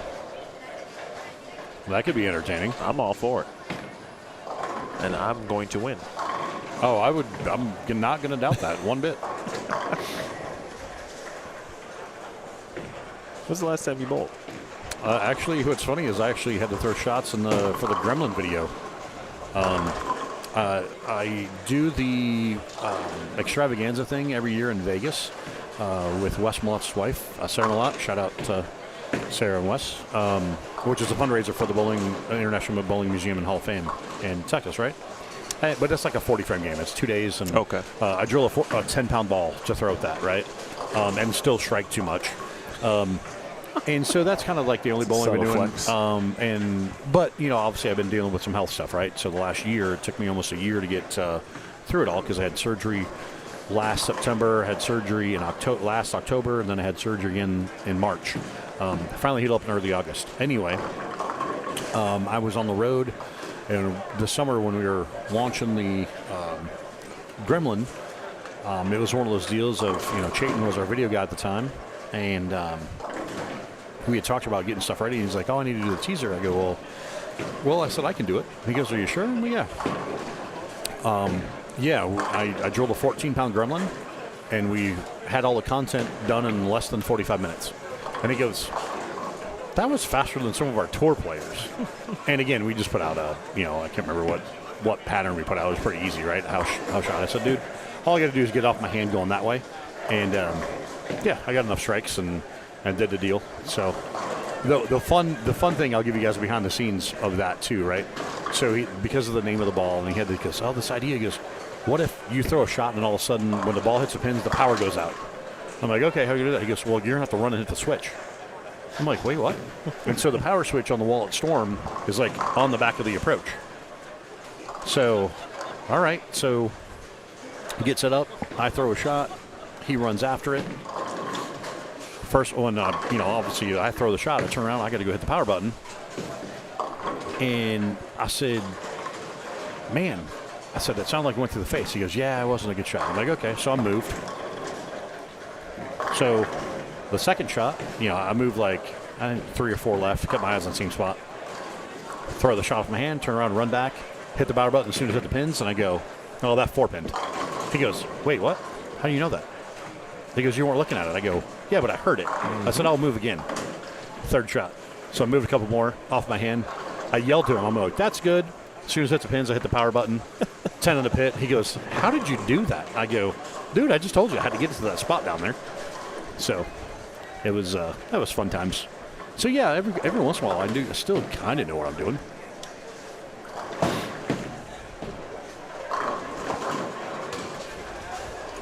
You know what you're doing. In my case of, now it's creating the ball motion and the shape and reaction that you bowlers need. That's not so much me needing to throw it. It's me from my 33 plus years of working in the bowling industry, making sure I piece together the right Lego pieces to make the bowling balls do the right thing for you. That's what I do. That's the fun part. All right, so we got a couple questions, some good ones. One more from Steven. Yeah. All right, we've reached the 3 o'clock hour here locally. Let's see. Steven, today we'll take one more. Absolutely. What advice would you give or have to someone who wants to start bowling in sport pattern tournaments? Okay. Been bowling for 15 years and only got experience with house patterns. Okay, so the first thing I'm going to tell you is good luck finding them. Sport pattern tournaments? Yes. They are not a thing in most parts of the country. Sport bowling has all but gone away. Now, that being said, if you're in a region or a market where they may exist, you have to search them out. Yeah, and the reason why I say that is sport bowling actually the USBC doesn't. It's not really a thing anymore, right? It's kind of gone by the wayside. It's You mean like the official, like correct. sport Here's bowling? the sport Gotcha. bowling section with the sport bowling patterns and all that stuff. That doesn't really exist anymore. Now, it's not. You do have patterns, right? Like, so example, we have, we've got the Kegel. Well, they've got a full library. Yeah, I was going to say, with the laying machine we got, you've got access in there. I think we've got 60-something patterns in there. And so every week it updates. There's more patterns. Yeah, there might be more. That's just kind of what we store right now. Gotcha. Just for the testing and stuff we do. For your machine. For our particular machine at Storm, for our 2 lanes. Slapping wood all around there on lane 6. That was the mini split conversion out of the pit. It's a deal of finding, I guess when you get into challenge type patterns that are built with a purpose, again, you're going to have to seek those out, because a lot of times, a lot of events anymore, it's a modified house shot, or it's a variation of like a U.S. Open pattern or a Masters pattern or something like that, right? So now, all that being said, it gets into the ratios and the lengths and the way the patterns are sculpted and built. Whoever the designer of that pattern is, if they're using part of the library from somebody, or if it's part of the Rolodex from Kegel, because I believe they're well past, I want to say the archives, well over 100 patterns in it. And it seemingly they keep making more and more patterns because of all the tournaments around the world. And then it gets into the variables that go into each particular pattern, what they're trying to do. Now, tougher patterns tend to be a little bit more flat. And so that's a thing, right? So when you have the flatter patterns, challenging type stuff, and again, I know, I'm just trying to think off the top of my head, is there any places that actually do that anymore? And I don't know of any. So, did you know of any in Chicago or around you in the Midwest? Just from a sport pattern? Yeah. I think there's more in the Midwest, but specifically in Chicago area, you can generally find a sport pattern event, or some sweeper. I can tell you out west, that ain't a thing. Joliet Town and Country has a They used to have a Sunday, one Sunday a month or every other Sunday. Gotcha. They had a sports sweeper, strike and spare 2. And so Chris Watson, it's like I said, those patterns tend to be flatter, so they tend to hook more in the middle naturally. And so it's a matter of getting your ball to blend and read the lane more consistently. Again, whether it's solids or, even if you use pearl balls and it's drilling the right way, it's building an arsenal to compete on that. And I think that's the big thing too. If you're going to get into the tournament aspect of things, there's different philosophies or ways to look at it. Some people just have their quote-unquote golf bag. They have their driver, their 3-wood, their whatever, and that's kind of just the bag that they always put around. Some folks have their league bag, and some folks have their tournament bag. It just depends on what you're going to looking at in that regard. In terms of building a tournament arsenal to a league arsenal. And again, everybody's different, and it's a matter of, like I said, what you're bowling on, and then you throw in all the other variables, lane surface, and in terms of how much surface friction there is, or topography, and all the other things that go with it. And depending on what part of the country you're in, then you got to factor in humidity, how sticky the lanes get. Does that cause the oil to transition differently because it's hotter and more humid? Or are you in elevation, not in elevation? There's just all the different things, right? Franks Jr. with a double off camera. Opportunity, unfortunately, missed there for Cortez.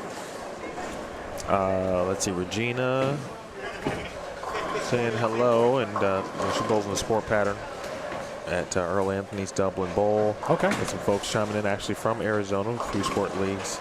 Yeah. And I do think I do think there are more than we think, but I do also believe, like you said, there is a little bit of a hey, put it out on Facebook or social media. Where are the sport pattern events or the sport leagues? Yeah, I can say around us, not a thing. It might be. There's some pattern leagues, but they're not considered sport because there's I think that's the other part of it too, the classification of what is technically a sport pattern, and it's based on the ratio.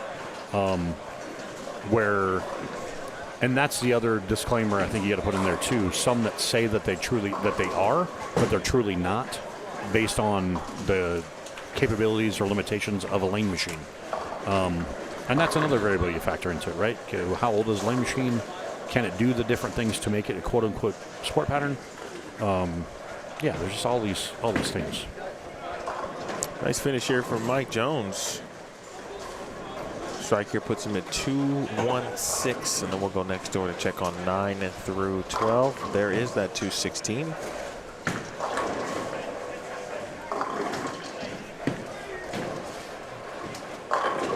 Pretty good pitch right there.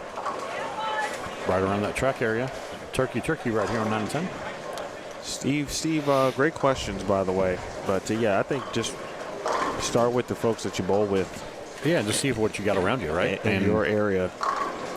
And find out if there's, within driving distance, right? Like, I think that's part of it. Or, find you a 5-game, 4-game, something or the other sweeper.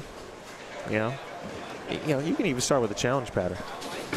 Yeah, and I think that's part of it too, right? Because don't start with the 1-to-1 40-foot flats. Yeah, don't start 10 there. 10 out of 10 don't recommend. Don't start there. Or the red square. Don't do that either. Don't recommend, right? Just shove in my pattern. Or don't start there either. Yeah, and like I said, there's other ones, and I'll tell you one we used quite a bit at Storm for testing, and it's called Boltopia. It was a pattern built for Korea last year with the Storm event, and it's like 46 feet, and I forgot what the ratio is, and it's like hard. I'm already out. And there's like a place you can play, kind of in a tube. And then there's like another spot you can play, but if you play that other zone, you got to play at a certain angle, and it's hard. So, there's just different things out there, and again, people build their own patterns, right? Like, how many times do you see that?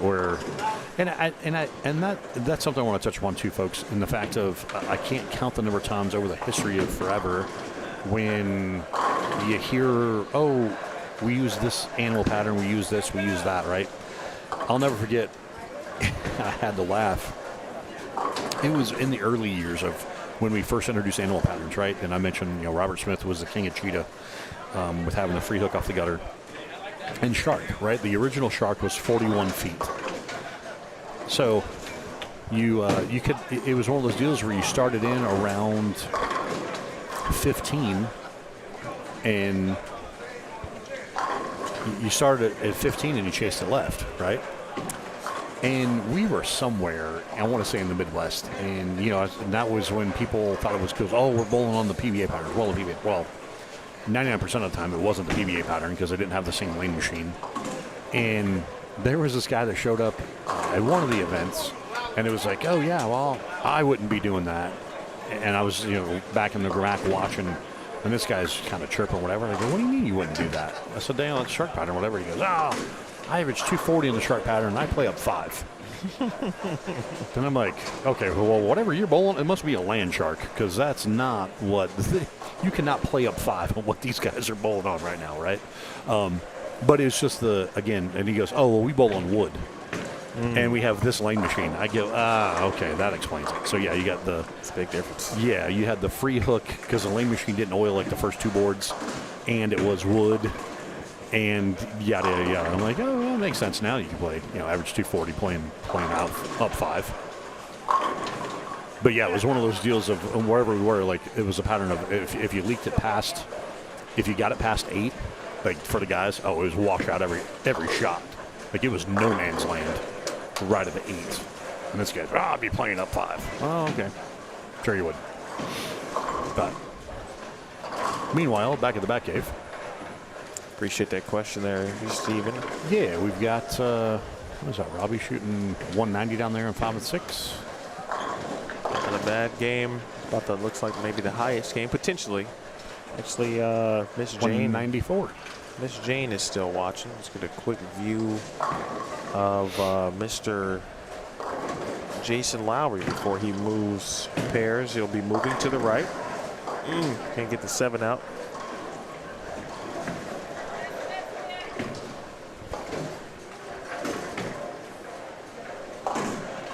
There's a good question about that I actually can't wait, because it actually goes into some of my favorites. These are a few of my favorite things. Uh-oh. See, this is where the karaoke thing, number 14 karaoke. Where is that on the board here in front of me? Oh, press that button. I don't know what to do. It's a dump button. My man's over here singing now. I'm like, Off air. Wait a second. All right, Jason's going to be in the 170s. He's going to move over a few pairs and join us on 1, 2, 3, 13, and 14 here in a moment. All right. All right now. Quick shout out to Devin. He just got done there. He's sporting the cool green, and I can't catch the logo as he goes down to 15 and 16. Devin Adams, just had a brief intro conversation with him. He said he was bowling today. He had an interesting story, though. I believe what was it? He had a scratch off. He had a scratch off ticket that he hit for, parlayed that into an entry to tournament. Wait, what? Yep, that's exactly what you Right? told me. He came into the tournament office. He said, "Hey, I took what I had. I bought a scratcher. I made enough. So now I'm here back to go bowl a re-entry." Like, Who is this? Our young man right here, Right Devin in front of Flowers. me. All right. I'm like, "Go get you some. Parlay that entry into 10,000." Yeah. I mean, that's a heck of a. It's like, you know, those videos where you trade up every time. Yeah. There you go. Thank you, I told him Arizona it'd be a Lottery. dope story. I mean, if he won the tournament, or even if he just got to match play round or cashes round, like. I mean, just anything. Yeah. I mean, that's, he's absolutely still on the up and up with regards to doubling his money. I think he said he was going to bowl a sweeper, but he hit the scratch off, and he was like, "Oh, I got enough to go have a full entry or whatever." Heck it was. yeah, I like that. Brought to you by the Arizona Lottery. There you go. Thank you very much. Shout out. Let's go. State of Arizona Lottery. Let's go. Let's get a sponsorship. I mean, please hit the Powerball. Then you're gonna back my tournament. Or buy it. Or buy it. I'm willing to sell this tournament for a Powerball winner. Yes, I consider. Carl, I'm curious. I've seen a couple of players. Christian Ortega was one this morning, and now I see Jason Goodsite on 11 and 12 sporting, I believe it said Junior Elite on the front of their jersey. Is that a junior or youth program? That is a youth program here in the Valley. Okay. So That's they awesome. are smart bowling. As in Smart Scholarship. That's correct. Correct. Yep. That's a nice little brand, though. I like how you said that. Smart bowling. Now, That's what they're doing. if you know bowling, youth, you would think Smart Scholarship, but I like that. Thank you. Smart bowling. But to your point, everyone can bowl. Obviously, Anybody with can the bowl. proper requirements and paperwork. In their case, obviously, Smart Scholarship forms, Correct. etc. Permission slips. Permission slips. Suddenly, if you're pre-18, I imagine. Yes. And I've gone through all the hoops and red tape to make sure that this tournament is eligible, with all of the additional classwork that needs to be done to be eligible to offer Smart Scholarship money by USBC. Now, I'll be honest. I don't know what that process entails, but I could imagine, as even just the things you said. Like, okay, yeah, there's probably a few things you got to read, make sure you're aware of. Correct. A lot of it has to do with the protection of children. Well, definitely if you're talking about safe sport, for sure. Yes, so safe sport is something that you must Correct. go through background checks and all of that. So we're proud to be able to do that and offer the scholarship opportunities for the youth of our sport. And I'll give you an example. Like Jeff Hemer was here last year with JBT last week. He was in this building for a 2-day event, and shout out to him for what is arguably the greatest junior program I've ever seen. Still out there getting it done, too. 50-something events a year. He told me his schedule. I got to know him a little bit better covering the New Mexico Open. Right. And I just couldn't believe, I'm thinking I travel a lot. He put me to shame. And I travel a lot. I need your child's play, son. Sorry. Hey, anybody that's offering some, miles, my wife and I will be more than happy to travel with you guys. But it's crazy how much he travels. But yeah, shout out to him. What he does, and he's by himself. Correct. Is, like I admit, Theo is my right-hand man in this. Like I said, I'll do the marketing and all the heavy lifting 361 last 4 days. I work, but not like him. And I give him all the credit in the world and complete bowling events for helping this ship move smoothly. Well, I tell you what, just by default, but by that question, Steve, and I hope you're still watching, but there's just a lot of, it stirred up a nice sport bowling conversation in the chat, and at least folks are sharing either where they live or where they participate, where you can find some sport patterns, whether leagues or tournaments. The best sport league I ever bowled in is in Arlington Heights at Beverly Lanes, where you had some really, really good players competing every Monday. It was Monday nights. I would make that trip because it was worth the drive to bowl in that environment. I was still bowling then, so I was all about it. Liz Johnson used to bowl that league for a little bit when she lived in the area. Yeah, Christian won one of my eliminators over the summer. Christian Ortega. Yep. Yeah, he was solid game one. Speaking of standings, with the old refresh, 56 over is the lead. Troy Blickenstaff. 33 over apiece for Jessica Noshbush and Brad Erickson. 29 over for Riley Woodard. Keyshawn Johnson, 25 over. Kyle Troop, 22 over. Josh Kennedy, 18 over. Sean Finch, 11 over. Jason Cragen, 10 over. And Michael Fitzgerald, 9 over. So some solid bowling for the top 10. And again, though, the scores are really bunched down. Even when you get to 11th, you have -5, -6, -7, -21, -24, -25, -26, -28. Everybody's really all within shouting distance. Right there. So yeah, it's a wee matter of what this fourth game looks like. So now that we are kind of getting into the back end of qualifying, I'm going to put it out there. I know we don't like talking about it, but we're kind of curious. 40 under. Okay, that was quick. I didn't even have to say it. He just knew. I don't think it'll be right, but I'm just going with it. What do you got, Mr. It actually, Schlemer? so after the squad this morning, it actually went backwards. Couple pins.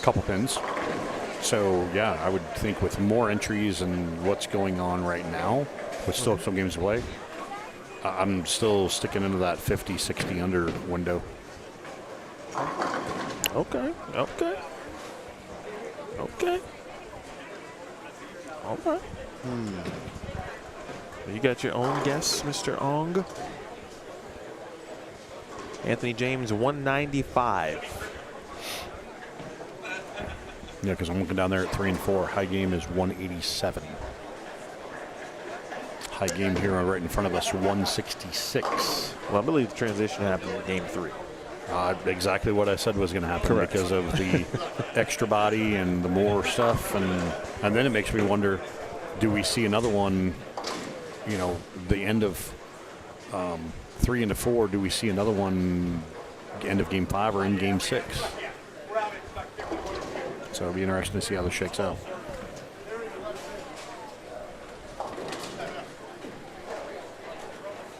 What's up?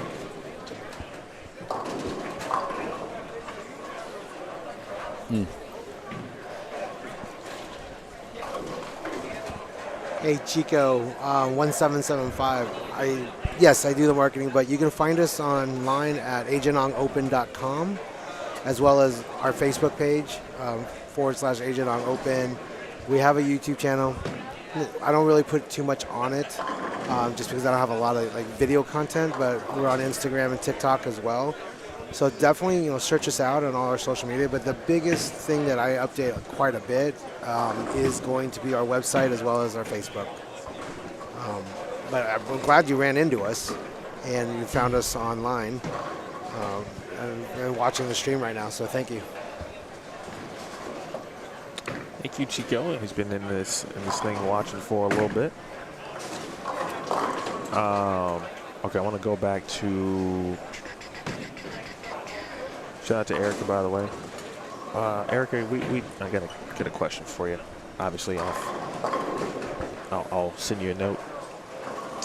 Basketballers, Ryan Howard now on 9 and 10. Looks like Amber is looking for Mr. Flora. He's going to be on 11 and 12. So yes, that's bottom screen currently. We'll make that flip in a few frames and check in on them full screen. Brennan Hall is also on 11 and 12, along with Chris Spinner. Pretty good pitch right there. Riley Woodard, he's been solid. I like the jersey too, 99. Who are your favorite 99s? Jersey numbers, anybody? Gretzky. Okay, generally number one. You know my favorites? Rick Vaughn. Rick Vaughn. Wild thing. Give him the heater, Ricky. Give me Vaughn. You mean Rick Vaughn? Give him the heater, Ricky. That was a nice Lou Brown right there. That was well done. Well done, sir. Yeah, we kicked off the day with Harry Carey. It was we good. wear caps and sleeves at this level, son. Where are you from, boy? California Penal League. You may not be much of a pitcher, but you sure not much of a dresser. Great move. Classic sports cinema right there. Okay, let me find my question. Oh, Dale, okay. The coffee shop, all right. Aaron Donald. The football player? I respect that, yes. He also said equals GOAT, so I respect that. Oh, yeah, I forgot about it. I forgot. Aaron Donald wore 99. Defensive tackle, Aaron Donald. Not messing around, Aaron Donald. Yeah. Retired Aaron Still Donald. had plenty in the tank, Aaron Donald. Okay, where is Two Hip? Okay. Two Hip. Been waiting for this question. Because I have some actual memories. Told you I was a free agent yesterday. Okay. But I got plenty of memories of the brand of bowling balls that Two Hip was talking about. Any thoughts about remaking Silver Streak and or retro Roto bowling balls? They rolled so well, and I completely agree. Silver Streak Particle is one of my favorite bowling balls of all time. I'll tell you the deal with the Silver Streak, right?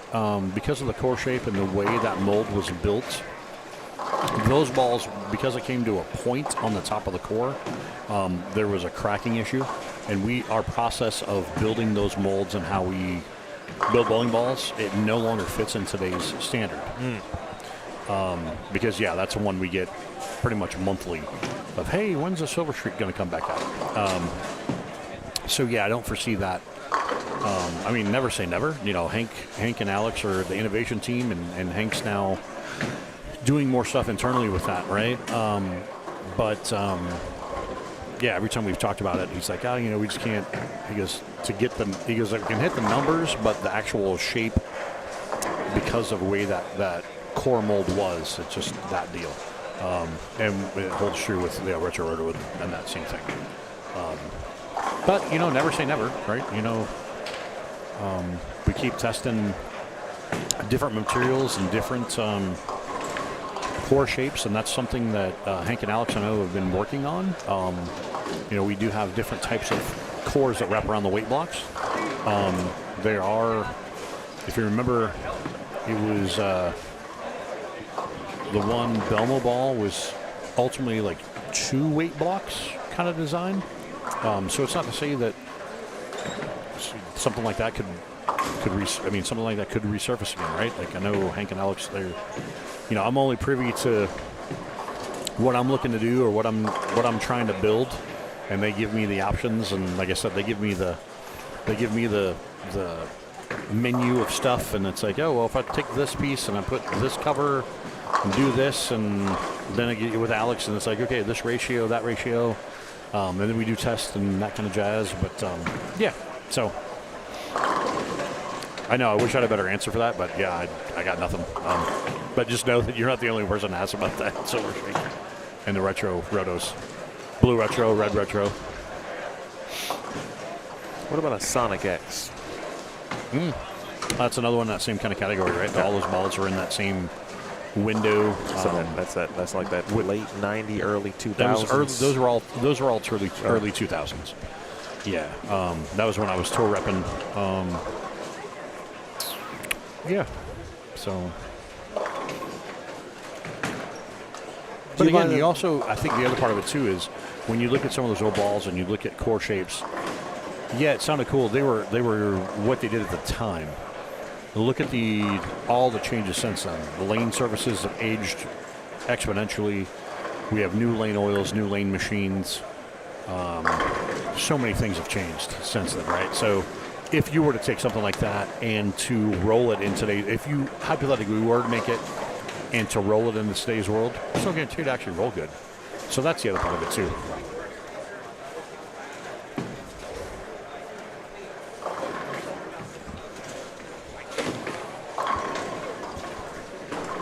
Just reposted the results link. It is pinned, but I know sometimes our eyes may miss that up top.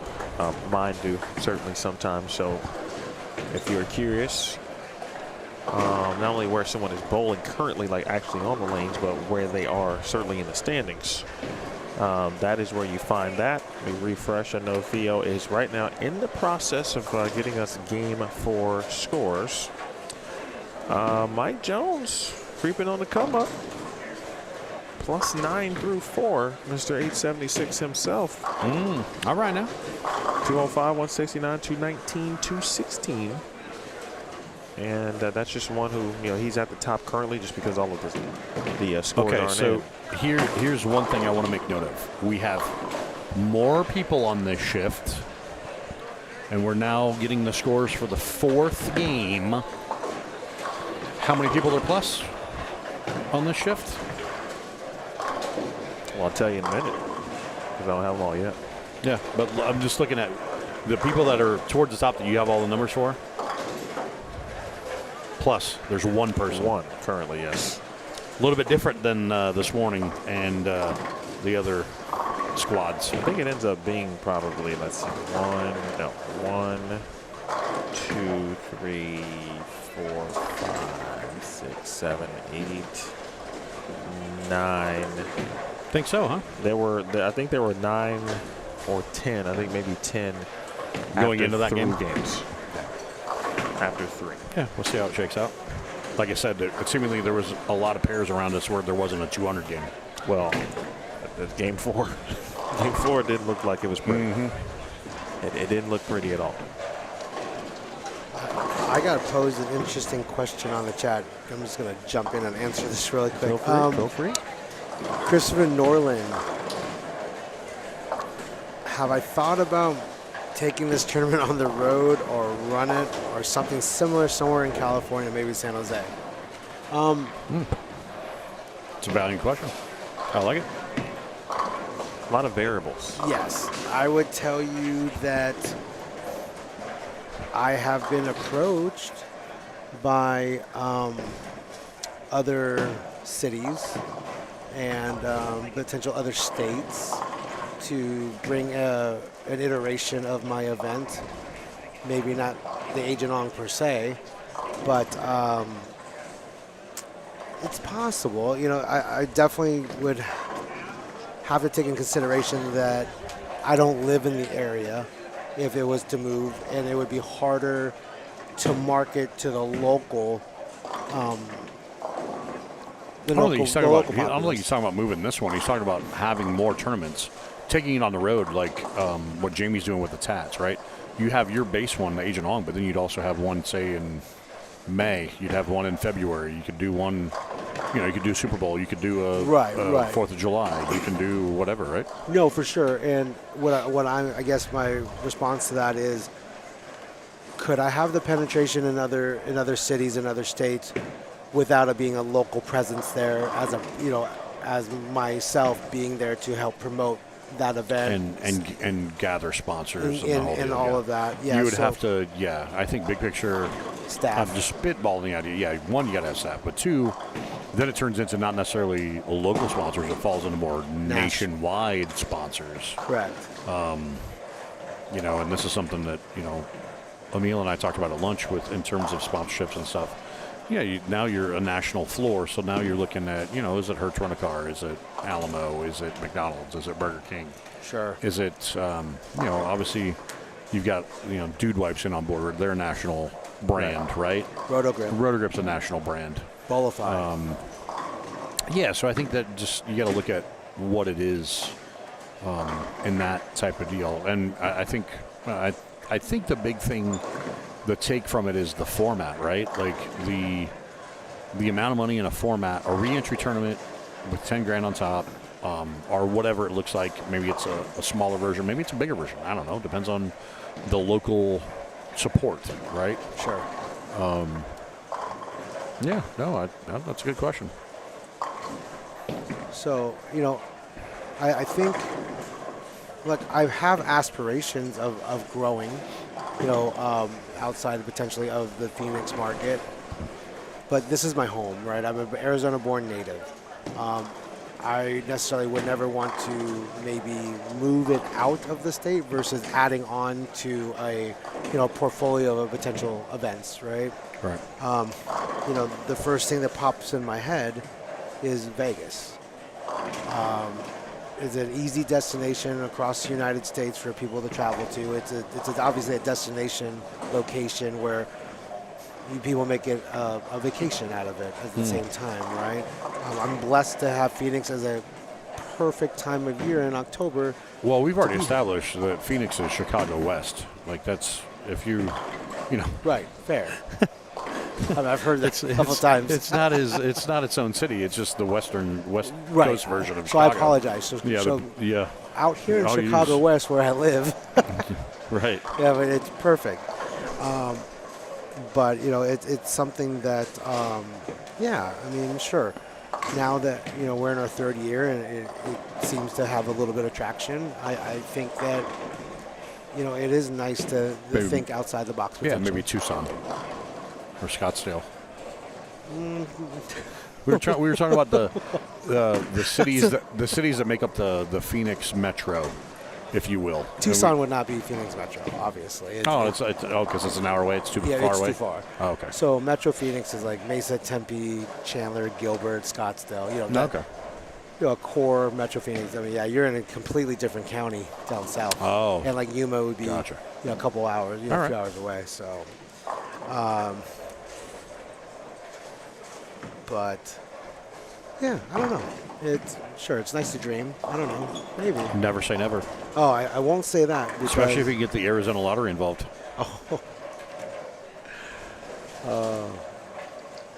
Have scratch offs, so we'll travel. Speaking of that, it's tough to wrap around gaming with what I do for a living. It's a very toe the line, be very careful because of what I do being a realtor. It's games of chance, in regards to what I do professionally as well. There's a lot of rules and regulations that I gotta, toe the line Laws. And be careful with. For example, a Calcutta. Do you know how many times I've been asked to run a Calcutta? I would love to run a Calcutta. I cannot run a Calcutta. Why? Arizona State, it's illegal to have a Calcutta. Really? Correct.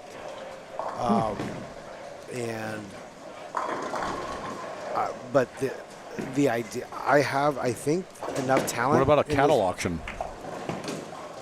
I don't know. Just throw it out there. Never. I never even thought about that, but no, I would assume any A version, cactus auction? I don't know. any version of a Calcutta in any way, shape, or form, whatever it's named, can't be done. But you know, I know of a lot just of trying to help a events. brother out. I don't know. I know I've seen a lot of events with Calcuttas, and I think that's a fun form to get the fans involved Absolutely. into a tournament. Oh, for sure.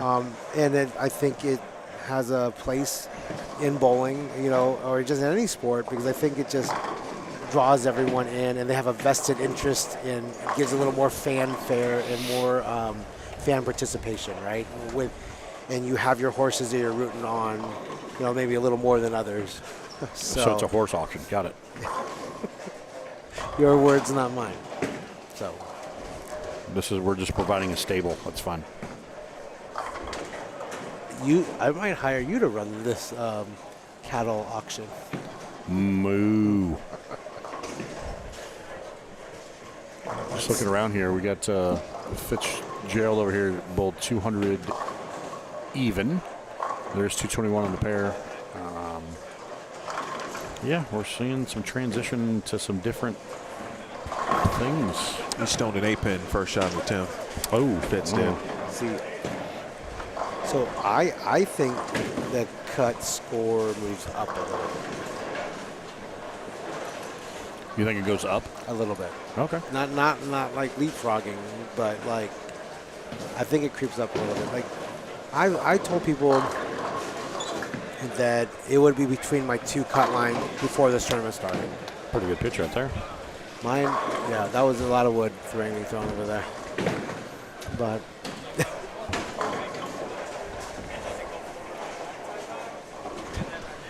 What?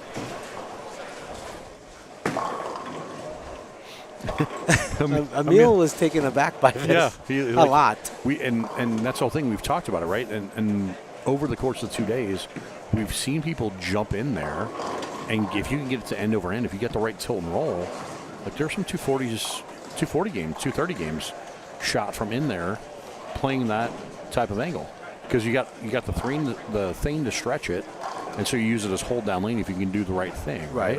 So yeah, it didn't surprise me that it held and did the right thing. It was a really good pitch. Now it's a matter of if he can repeat it, 1, 2, 5 more times to bail the game out, right?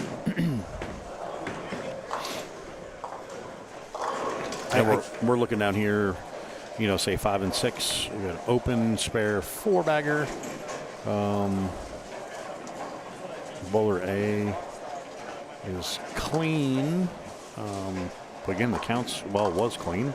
The counts are not, 6s and 7s, so it makes it tough.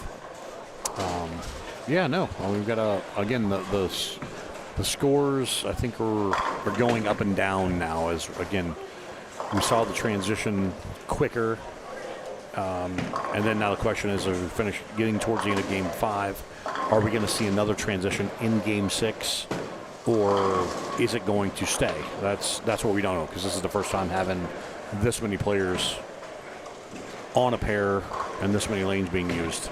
So just going to reference the chat on a few things, if you don't mind. Because I don't. You guys have monitors. I don't. I'm just along for the ride. So a few things.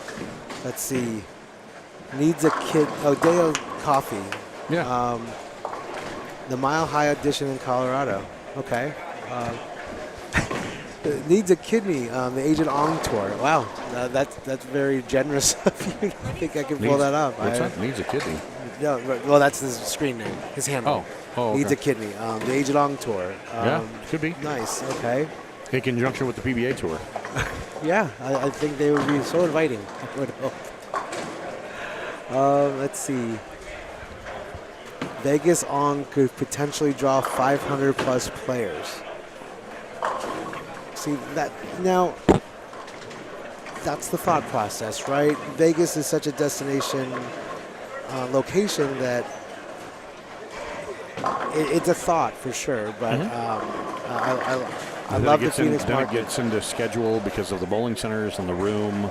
And the USBC Open Championships. Well, you got military tournaments and TATs, and you got Big Kahuna that just happened, and all the other stuff.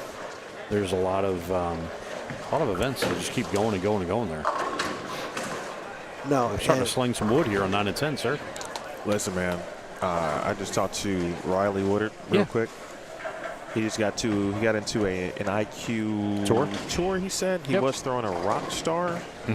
He went a couple plaque 10s and moved away from that. And I mean, he's the first person that we've seen that's really gotten left, and they weren't just kind of messing around like on a fill shot at the end of the game. I mean, we've had Brandon and a couple other guys that bowled some games from in, like in the sweeper, and like I don't count that. Okay. Because it wasn't in the full squad. Okay. Like now we're Garrett's in there. I think there's just more players willing to. They've seen enough or bold enough to be willing to make that jump and actually feel confident about what could happen. He also mentioned the diff might be helping him. Said he came from that high end though. Tough pair on the end. Let me hit the refresh button, but man. I mean, you saw that first shot, or I should say the 7th frame shot. Stop me. We just haven't seen that type of. Yeah, it's just a matter of being able to replicate it, and again, is it only on this pair? We don't know. Could be. This could be that pair. But again, the transition's different now that because we have 4 players per pair. I mean, that is impressive. And he's wearing number 99. He just like his jersey. I do. He's got good hair, though, too. Well, he's a couple of shots away from getting into the 220s.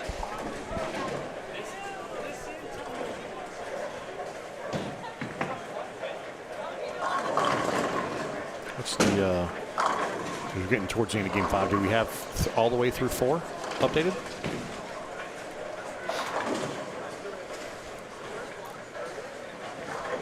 Yes, we do. All right, so Jessica Noshbush now leading the squad. 43 over, followed by Kyle Troop. Of course, you can, from the aspect of spots, Kyle already has one. Yep. Because he's technically still the leader of the tournament at this point. Still at plus minor 137. Jason Cragen, 24 over. Troy Blickenstaff is 21 over. He did give a few back. Mike Jones, as I mentioned, 809 and washout. Unfortunately here, he could give a couple back, or is going to now. Brandon Cryer still grinding away, plus 5. Riley Woodard, after the 168, he's 3 under. Looking to turn that around quickly. Followed by Keyshawn Johnson, also 3 under. Back-to-back 170s for Keyshawn, so he's going through a little bit of transition, you would imagine. Brandon Matthews, 9 under. And we were talking about Brandon had a bubble number yesterday, and now if he can have a strong finish, can all but lock himself in. Josh Kennedy, 12 under. And the thing I want to make a point of, we're only 6 people plus. What does that tell you again? What does that tell me? Yeah. We have more people on the floor and less people plus through 4 games than what we had earlier. Facts. So, as you would say.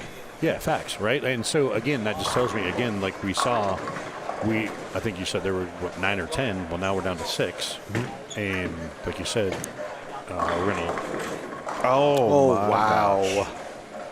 Going to lose some pins down there with Jones, right?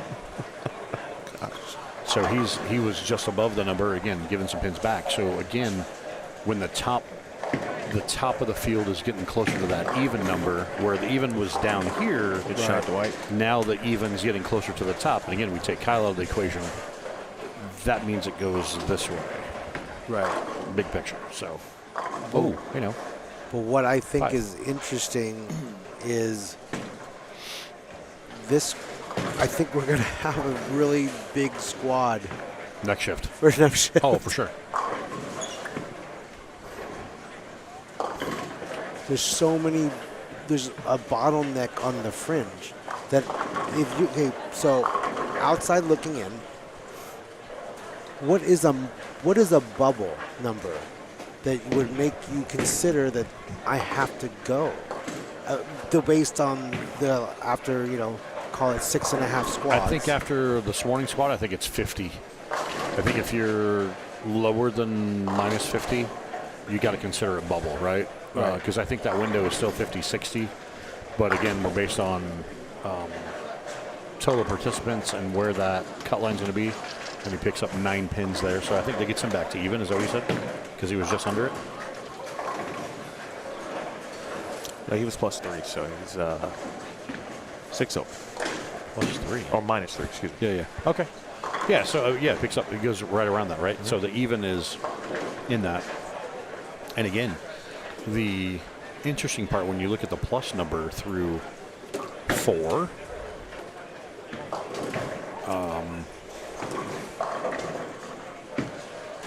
Jessica, even with her pins, right? She's at +43, but her scratch number is 23 over.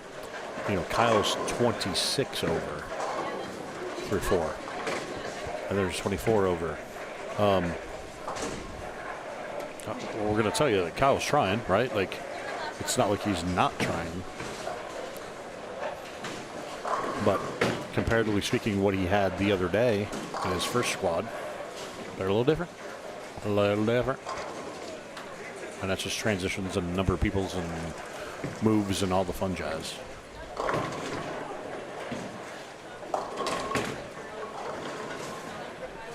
Got a pretty good game cranking over there in 15 and 16. Flicking staff. 18, yep. I say that and he goes to the face, but he's still. He's got 230. He's got 240. So 240 is a big game at this point in time.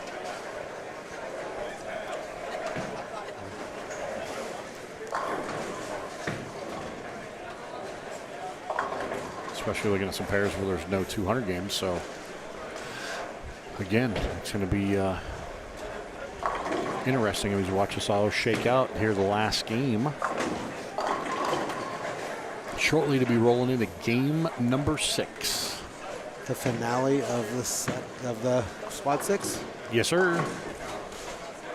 I'm going to go prepare for the inevitable melee of Mad the Rush? check-in. Yes. How So- did you have like an estimated, like already pre-signed up? Yes, Or- I can actually tell you that right now. Because I think Currently- earlier you said like for this one you had like 50 Correct. or something, right? Yeah. I can tell you that the roster. Let me log in.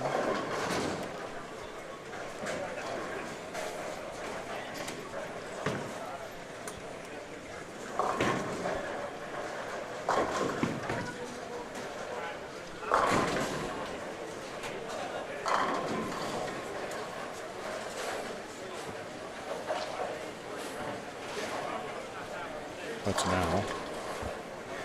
Only 15. Oh, for this next one? Correct. Oh, that's going to be quick and easy. There's only 15 people signed up. Sure. No.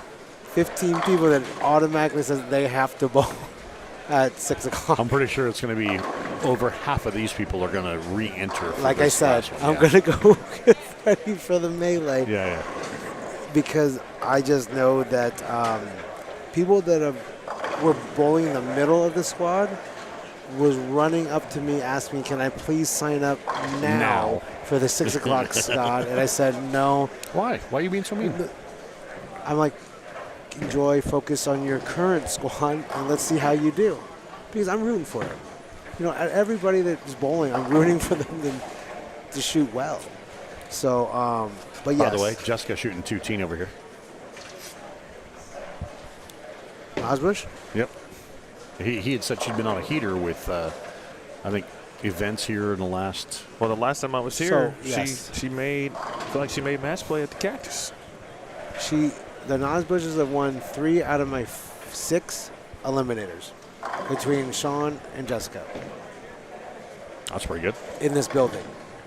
It's even better. Maybe they like it here. I don't know, just a hunch. So see the comments about more tournaments like this? Do people just hate us? No, they love you. That's why they want more. They want more of you. They want more Theo. Give them the Theo. Scores and it just hit me. No, give them the Theo. Give them more. I got the first form beef stick. I mean, Theo, they wanted Or a case of them. I don't know.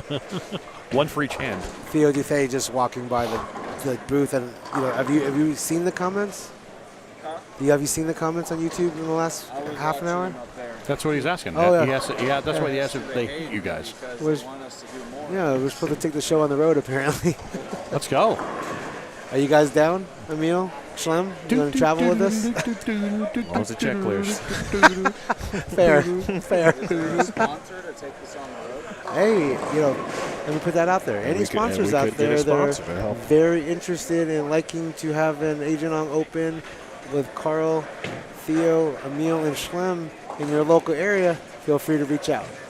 That's what's up. You never know. That's what's up.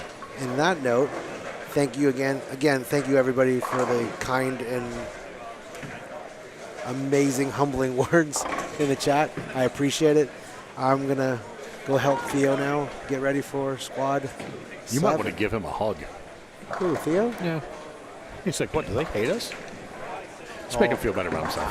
I try to make sure that he is compensated for his time. No, he was talking about the comments, right? It's like, hey, just walking like, hey, buddy. That means they love you. That's what I said. They need more. Everybody wants more Theo. That's what it is. I get it. It's not me. It's Theo. No, it's definitely him. It's always him. Yeah. I'm the looker. He's the lover. Oh, hey now. 9 falls late. 9 falls late. All right, I'll talk to you guys in a little bit. All right. Thank you. Sounds good. Thank you, sir. See ya. Appreciate you. The founding father of the Agent on Open, Mr. Carl Long.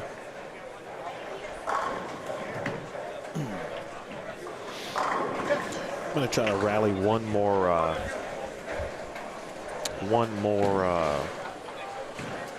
particular person if they're still in the building and to get their thoughts. They bowled a little bit earlier today. They'd be a nice little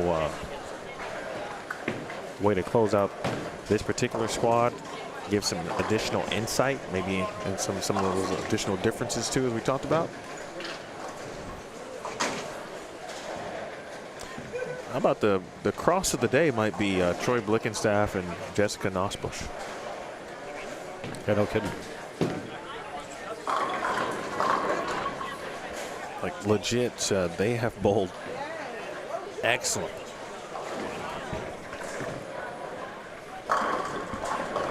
All right, we got one more guest who's going to join us.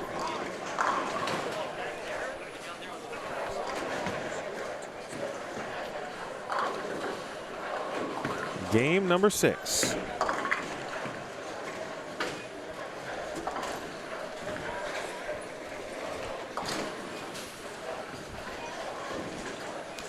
Right now, Schlem, if you had to re-enter, if you decided to re-enter twice on Thursdays. And twice on Thursdays. Oh. You said, all right, I'm bowling 6 o'clock. Yep. But the only way I'm going to bowl is if I do X, Y, and Z. And I know it's person to person, so we'll keep it as generic or general as possible for the field as a whole based on the pattern. What would that X, Y, Z be? Like if you just said, I need to do something else, I'm going to choose, it doesn't have to be X, Y, and Z, but a couple of things that I have to do differently with ball selection. We've been talking about diff. That's come up today. Mm-hmm. Shiny, pieces of equipment have come up today. What would be some of those things that could be suggestions? I believe it would be, again, unless you can absolutely manufacture shots with the urethane, I'm not a fan or proponent of it.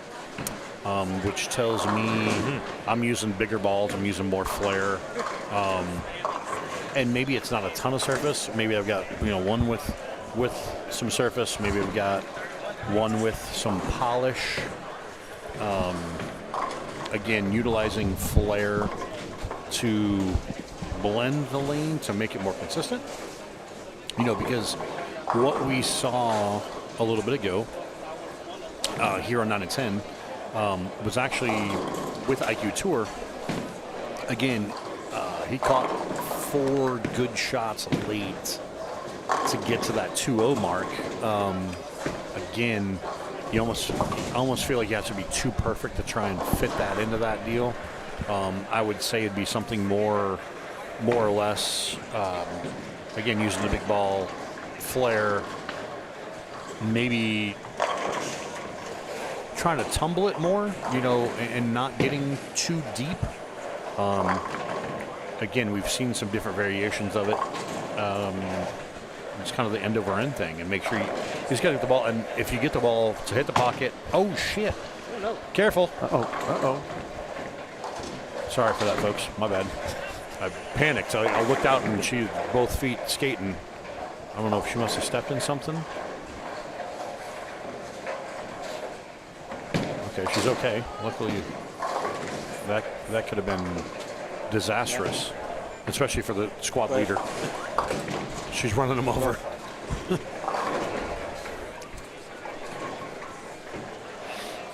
Well, the good news, as you just said, she's okay. Well, it looks to be. Well, yeah. Well, I think she's upset, panicked. Certainly. I don't know if that turns into a different shoe. She's going to a bag over here, please, because I don't know if her shoes are interchangeable. So she wear are those interchangeable soles? You can see. She's got a bag. Okay. All right. She got a 3G. Yeah, there's frustration there. Sorry, I went full panic mode. I'm like, because we already had Sean bite it down there on lane 4 or whatever it was. Actually, he was hands and knees over the foul line. Yeah, they were a little tacky, slippery at the same time down there on the lower end. Sean, who did that? Finch. Oh, that's right. That's right. Yeah, glanced over. Next thing you know, his hands and knees like Superman. Yeah. I mean, he didn't belly flop on it, but he had hands and knee prints in there. Well, that third voice you hear is not mine. Person who led the squad, squad 5. In fact, that is Dallas Leon. How's it going, guys? Oh, it's going. How you doing? Yeah. I'm doing great. I bet.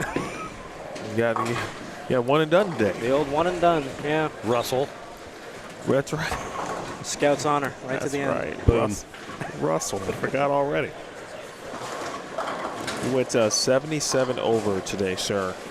And minus the last game, which has been a little trippy for a lot of players, actually kind of getting out the block. But the start was so great. You had that cushion built up. What worked for you, especially? Yeah, you only bowled 1 sweeper or 2 last night? I bowled the 8:30 yesterday. So I bowled 1 sweeper, kind of got a 2 games. Little peek at it, which didn't necessarily tailor a game plan, but I got a kind of rough sketch of what I was seeing and what I was trying to do. It obviously looked like urethane was going to be the safe play where I could hit the 1-3 a lot and just try and finesse the corners out as they came. I was fortunate. We set up the first pair pretty good and ran into a really good pair game 3 for 250. And that's when you just put it in safe mode and hit the 1-3, mix pairs, move on to the next one. I feel like you are very good at the safe mode, and that probably is because you're a good spare shooter. Does that help you obviously be a bit more confident when you say, all right, I can get into safe mode because I know my spare game is going to get me where I need to get to? Definitely. And when you see a scoring pace like this where you know that 2-0, 190 is a really good score, those are the typical type of events that I really excel at and I look forward to bowling. You talk about U.S. Opens, New Mexico Open a couple weeks ago, where the winner. I was very fortunate. And I was going to say, like, Storm Utah Open, you bowled that a couple times, right? Bowled that a couple times as well, yeah. It's done pretty okay that one, too, right? I think I have a runner-up and a couple step ladders. So if you notice, tournaments that end with the word open. Russell seems to bowl pretty well. But, yeah, I bowled this the first year, and I had a scheduling conflict. I missed a squad, and I only bowled 1 time. And then, unfortunately, something was going on last year, and so I made it out this year. And very fortunate to be the early squad 1 and done.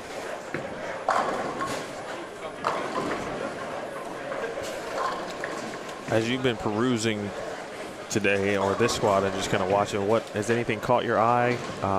Any differences that you see from your squad to this squad? Obviously, 4 on the pair is a big difference right then and there.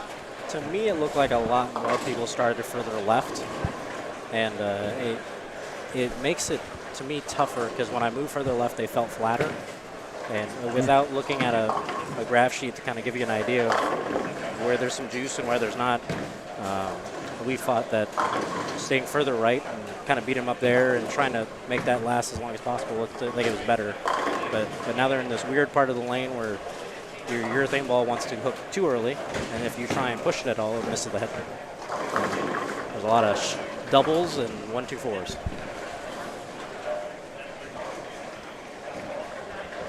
Look at this start here on 11 and 12. Josh Kennedy and Brian Hare. Need a refresh on our scores, see how many Theo has left before we're able to update. Yeah, he's working. Good job. Good job, Emil. Really quick. Hey man, listen. It's been a don't lose any sleep since over. day one, bro. My man's been. Don't lose he's any had sleep the cloud on lock. People gotta. It was like the first 5 calls. Some point Day people gotta one, make squad shots. 1, like 20 minutes into the weekend, and I'm like, man, this is gonna be a long weekend. Every time he said something, it was cloud, and then he's like, oh yeah, Brian Hare's got a good start here. Yep, tonk. I say I 9-pinned in like the second game. I think that might have been a meal on that one. Yes, I would totally blame him. It was totally his fault. Well, right now, Noshbush still leading. Jessica, that is. Blickenstaff back into second. Well, I'm sorry. All scores aren't in yet, but those were the 2 players up top. Yeah, he had 230, right? And so Troy got 233. He's at 54 over. Keyshawn Johnson back plus 4 over, and he's trying to close it out so he can advance to the capture round tomorrow.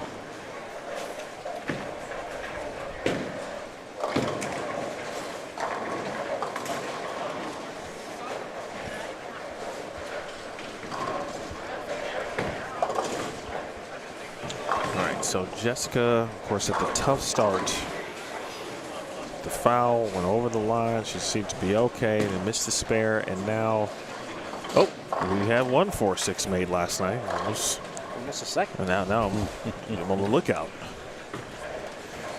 Unfortunately, though, that is 3 consecutive opens for her. And now there's got to, just try to relax as best as possible.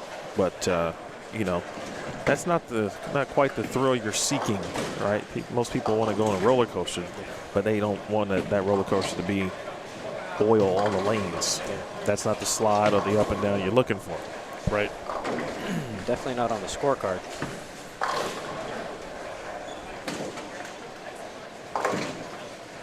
Blickenstaff too. Boy, 7 and 8, not being friendly. I was going to say, then I'm looking next door, Fitzgerald. He's got 111 in the 6th. Game 6 is it's been a little trippy. Game 6 is survival. Yeah, and again, like we talked about, with how fast, with having the additional player on the pair and more lanes in use, the transition we'd predominantly been seeing, even on your squad earlier, right, was around the game 4 window. We saw that faster. It was more in game 3. So then I broached the question: is there another transition coming in game 6? If you look at some people's scores, you would definitely say that's a thing. Yeah.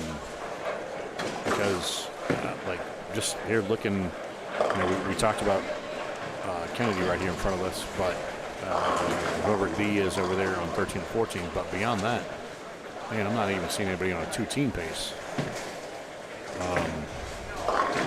So I'll take that back down to 3 and 4. Looks like a potential of 2-team. So yeah, it's maybe this is But I mean, when you're talking, we can see about half the building. So you're talking about a good 40 bowlers. Yeah, that's what I'm saying, and that was one of those things that I begged the question because with the way the with adding more players and the number actually after your guys' squad, the number actually went down a few sticks. Yeah. Now, from day one after 2 shifts and the number was 120, I said 60 was kind of the target. It got to 53, then it dropped to 57 or 59 or where we're at now, 57 I think. Man, I got a feel that number is going to stay in that spot, maybe drop a little bit more. Because again, it's as we're learning to transition, and even Kyle's set right now. Again, as we talked about, he's already into the finals. It's a fact-finding mission. He's nowhere near the pace he was the other day. Yeah. Because he's only, I think, 40 over for his 5 games so far. So. Yeah, when I walked in and I saw there was 4 to a pair, my theory was either the number is going to jump 30 or it's going to back up and continue going in that direction by a little bit more. Yeah. Based on seeing some of the scores, it looks like it's the second option where we're trickling back towards 65. Yeah, I mean, like I said, my thought process based on what I've been seeing was 60, and I'm sticking to my guns with that 50-60 window, and I think that's a safe play. Because again, what we've seen so far, even going back to like Squad 1 or Squad 2, when Majwai actually had 270 to get to like 70 something, right? He had 75 or 76. And then somebody else had one of those deals where they got a little bit over, but it was like 240 or 250 last game. So it's like there's a last game pop on some pairs, but you're seeing it right here.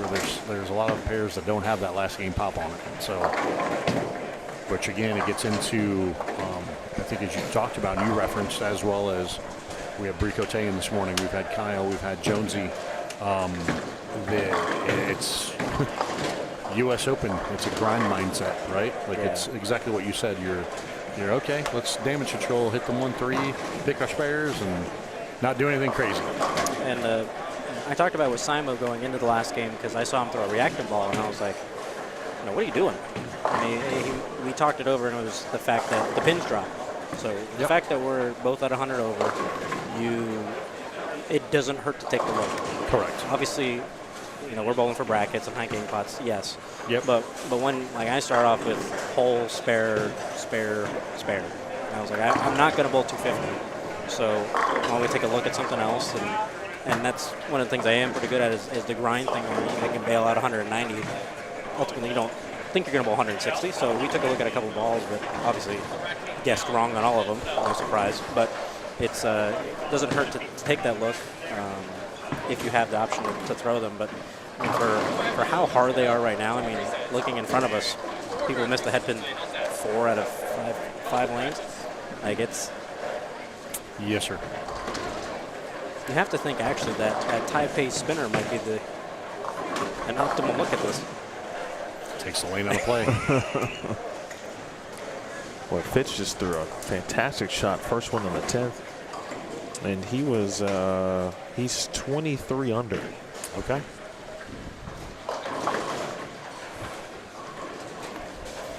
That's for 2-0, I think? It's 6 pin. Yeah, 191. I'm sorry, yeah, 2-0, I beg your pardon. Well, 23 under ain't bad. Feel pretty good about that. I would feel really good about that. But that's just me. Hey, everybody looks at it different.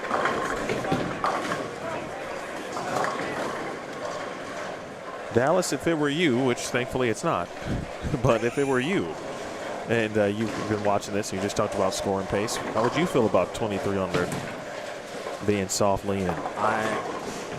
My goal when I put my shoes on this morning was a green number between 20 over and -20. I felt that was realistic. Definitely doesn't hurt when you start with 240. I got that out of the way pretty quick, and it was just, okay, well, now you see the shape, your eye kind of sees where the ball should be picking up and how it's going through the pins and where you need to manipulate it.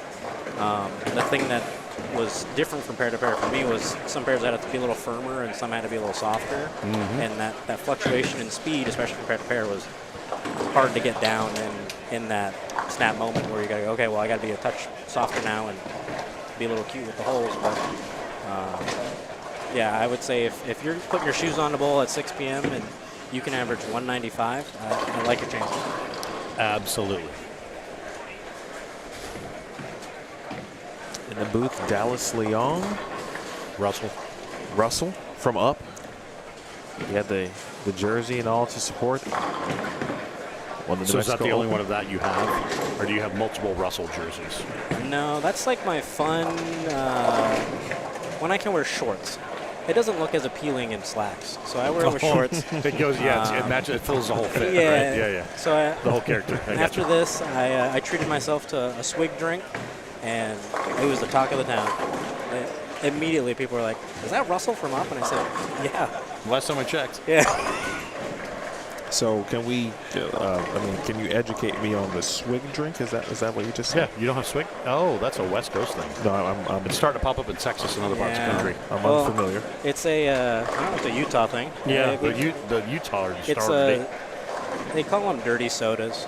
Dirty sodas. Yeah. Okay, I'm already out. Well, continue, because I'm curious. It's your sodas with a little bit of either fruit syrup or... It's a fountain soda, and then it's all cornucopia that gets tossed into it. Okay. Kitchen sink. Yeah. Okay. It's, like he says, it's you've got, you're pumping in, some of them are multiple fountains mixed. Kind of like, remember when you were a kid, and did you ever do like the suicide drink when you went to the gas station? Yeah. It's a modern spin of that, basically. Gotcha. Because some of them they'll be like, oh, well, it's, a third of this, and then it's like, oh, then we're putting coconut syrup, this syrup, that strawberry, syrup, and a chunk of strawberry in it, right? Like it's just a cornucopia in a cup.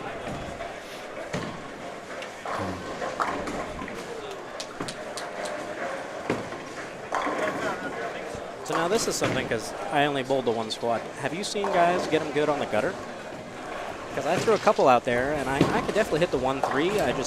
I didn't feel like I could bowl 200. I will say they got him good. What was it, Buddy? Was it yesterday? When him and Kennedy Josh Kennedy were they were like 1-2, even going like right to left at it. They caught a couple pairs that were pretty good, and when I say pretty good, like 230, 240. Okay. But which is really good. Then you could squeeze in there. You go to the next one, it's 160. Yeah. So it reminds me, honestly, it kind of, and I made mention of this, talking about how the pattern needs an equalizer, right? But now that I'm sitting here thinking about it, it reminds me too, the topography coming into play, kind of what happens at the National Bowling Stadium. Okay. Because once you get past lane 52 in the stadium, you have to remember that it's built on stilts, right? You get the parking garage is underneath 50 left. You get down that way, the vibration happens from the train because it's built on pillars. And so if you're playing out, if you're playing like 5, once you get past lane 52, then you're throwing it uphill because it slopes because of the vibration, everything that happens out there. And that was something I learned years ago from Duke and Walter Ray, right? And because there were times, obviously Norm was with us. I get Norman in the stable, but there were times I was helping Walter too, when the free agent stuff, and it was one of those things that both of those guys they knew there was a spot. Walter, if the pattern allowed it to be out, Walter would just parallel and loft it. Like he'd go like, instead of playing 4-5, he'd go like 6-7. Norm, he was the king of, he's like, Schlem dog, once I get to that end of the building, I got to jump in and curve it like the other guys. And then as soon as he get back to the regular deal, he'd jump back out with the ball he was using. And that's just kind of learning the building, right? And what we've learned from this place, it's purely, there's a number of things involved, right? Like we've learned 5 and 6 is the best pair in this building. Some even went as far as say that's the best pair in the state. Because we just learned Mr. Jones had 876 or whatever a couple weeks ago on that pair. Wow. Yeah. So, and it does, that is a thing, right? But then you've got other pairs in here that, talking to some of the league bowlers, like throughout the couple days here, and they're like, oh yeah, this pair over here, that lane, no chance. So you just, as you know, you've bowled enough, right? There's nuances on certain lanes and certain pairs, so. So to get your question, I don't know if there's a definitive pair that says, oh, man, you got to jump and play the out. It was just the way the transition, and a couple guys got it from out a couple times. But obviously I feel like everyone's kind of migrated into that zone where, like you were, Kyle was, you're kind of feeding it. Bree, like she played, the track area and, had her parallels left in that little window, right? That spot right there is kind of that spot on the left. We mirror that to the right. I think that's the safe play. That's the logical play, I think, in my book. Jason Cragen was 4 under. And he just stripped 6. Huge. That's huge. For a double. Jessica Noshbush switched balls in the 8th. If she happens to get to 140, if I calculated right, she'd be at 14 under. And I think she would take that. That's good. Just keep doing that. Talking about building up enough pins. From the Christian perspective, that's the deal. Right? He's been the best dude to play the gutter. And him and I talked about it. He again, he's one of those guys who came up and asked me. He's like, Schlemer, hey, can I pick your brain for a second? Yeah. And talking about again with Thane, getting the right kind of surface on it to do the right thing. Because again, I mean, I've met him a few years ago. I mean, you see his touch and his little deal from out there, right? Like, if he, again, well, he's 220. Obviously, I don't know what happened in the 8th, but not many people in this field can do that, per se. I think the biggest thing is it's that first 3 frames where you either settle in and get really comfortable where, the one that's okay strikes and doesn't get 6, or it's the flip where you think it's out there and you That's go a pitch right there. Bucket, wrap 10 bucket. 210, yeah. And you're like, I can't do that. It says wrap 10 bucket. Whoops. How about a wrap bucket? Is that a thing? Ooh. That's going to sting a little bit. All right, so Troy was at 54 over. He'll still be all right, though, the way he wanted to end it. Meanwhile, Cragen, he's to be good. Josh Kennedy. 214, that's a big last game. Was 30 under coming into the game. Okay. That's in that sweet spot. So he is 16 under for the squad. Lickenstaff 19 over for the squad.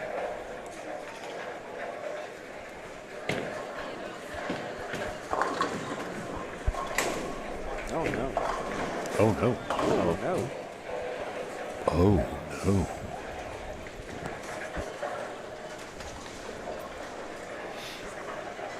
So there one good one here, Jessica.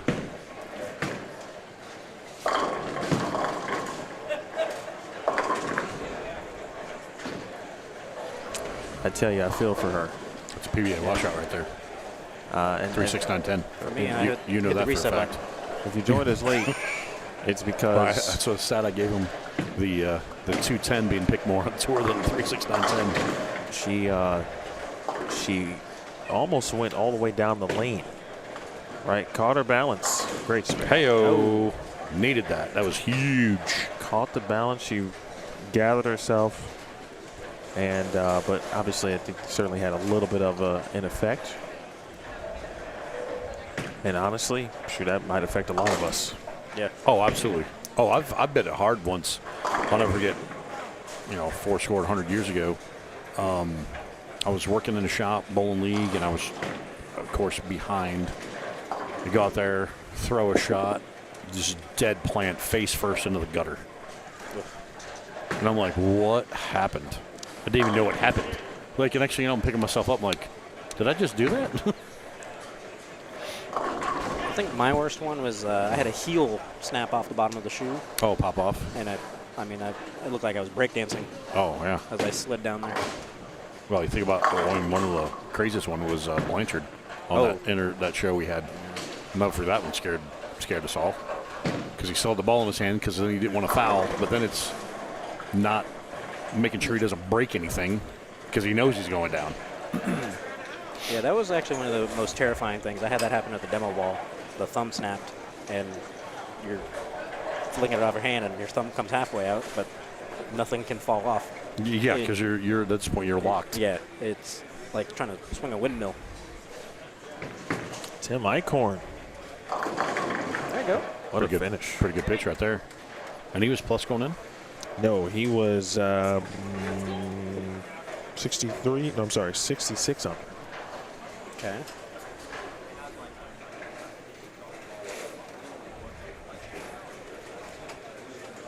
That's going to get him right into the bubble window. Mm-hmm.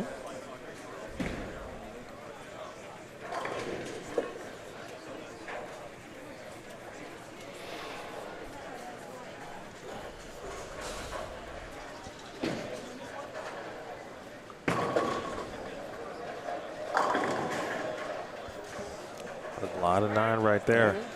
36. A lot of 9 right there.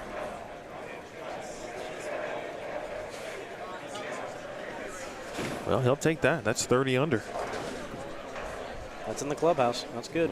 I've just mentioned several people between like 25 and 30 under right there. And like I said, it based on, I mean, you're going to have, a couple people there at the top, but the meet, the number of folks under this shift, where I think last squad, I think we had 10, 11 people that were plus after that squad earlier. We're not going to have that this round, right? With more people on the floor. Yeah. So.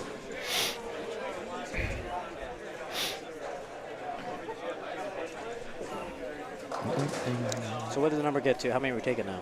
40.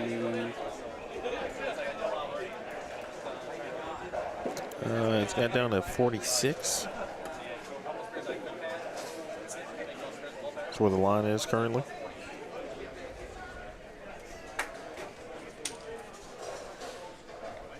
A couple more shots, it looks like, on the high end, but while we have Dallas, I'm curious, sir, how would you describe your time on tour to this point? What are some of the things you've learned, things you've worked on? Every time I see you, you're working hard, putting in the work. And so how is that tour life going? Because that's a completely different animal, as you know. For sure, it's definitely different. A lot of people, especially back home or when you tell people that you do this, they think that all bowling is the same. Your tips and your tools and those things that you work on are all different versus if this was a tour stop versus something like this, what we're bowling on. It's a different animal. And when I first started, a lot of people that I started traveling with said this is about a 3-year operation. The first year, everything happens so fast, you can't dissect it. You don't know how to react, and you've never been in those situations before, no matter how much you've bowled. And I was a different situation because I didn't come out straight after college. But I know I had some success at the Masters, U.S. Open, some of those majors. So I knew I could compete. I just had to figure out how to do it. And I've been fortunate enough to have really good friends that help me figure out some things layout-wise, hand-wise, ball speed-wise. These are the things that you can do to become successful. You travel a lot, and there's a lot of days when you got to look in the mirror and go, hey, man, you're not really good at this. So you either need to figure out how to make it work or what you're going to do differently to be successful. And it's definitely been a trip, but it's something special that not a lot of people get to do, and I look forward to doing it and continue on that journey. Which was there like a serious moment that you had to have a talk like with yourself, like after a particular event? For me, it was 2 years ago at the Players Championship. It was one of those big PTQs. I mean, they were cutting to 43 bowlers, and I mean, I was way in the bottom half. And it's like, what are you doing? You sit there and go, you can't be that bad. what didn't you do today to be successful? And I think the next maybe 2 events later, I made it out of PTQ. I bowled well at the U.S. Open, bowled well at the Masters. So it's just it's taking those little pieces of success and keep building on it, and just capitalizing. If you got it, you got to use it. If this is your week, you got to make the most of it. And it's just fighting and clawing and figuring how to do it every week as opposed to just a couple of weeks. And so, I feel like every year that I bowled, I've gotten better.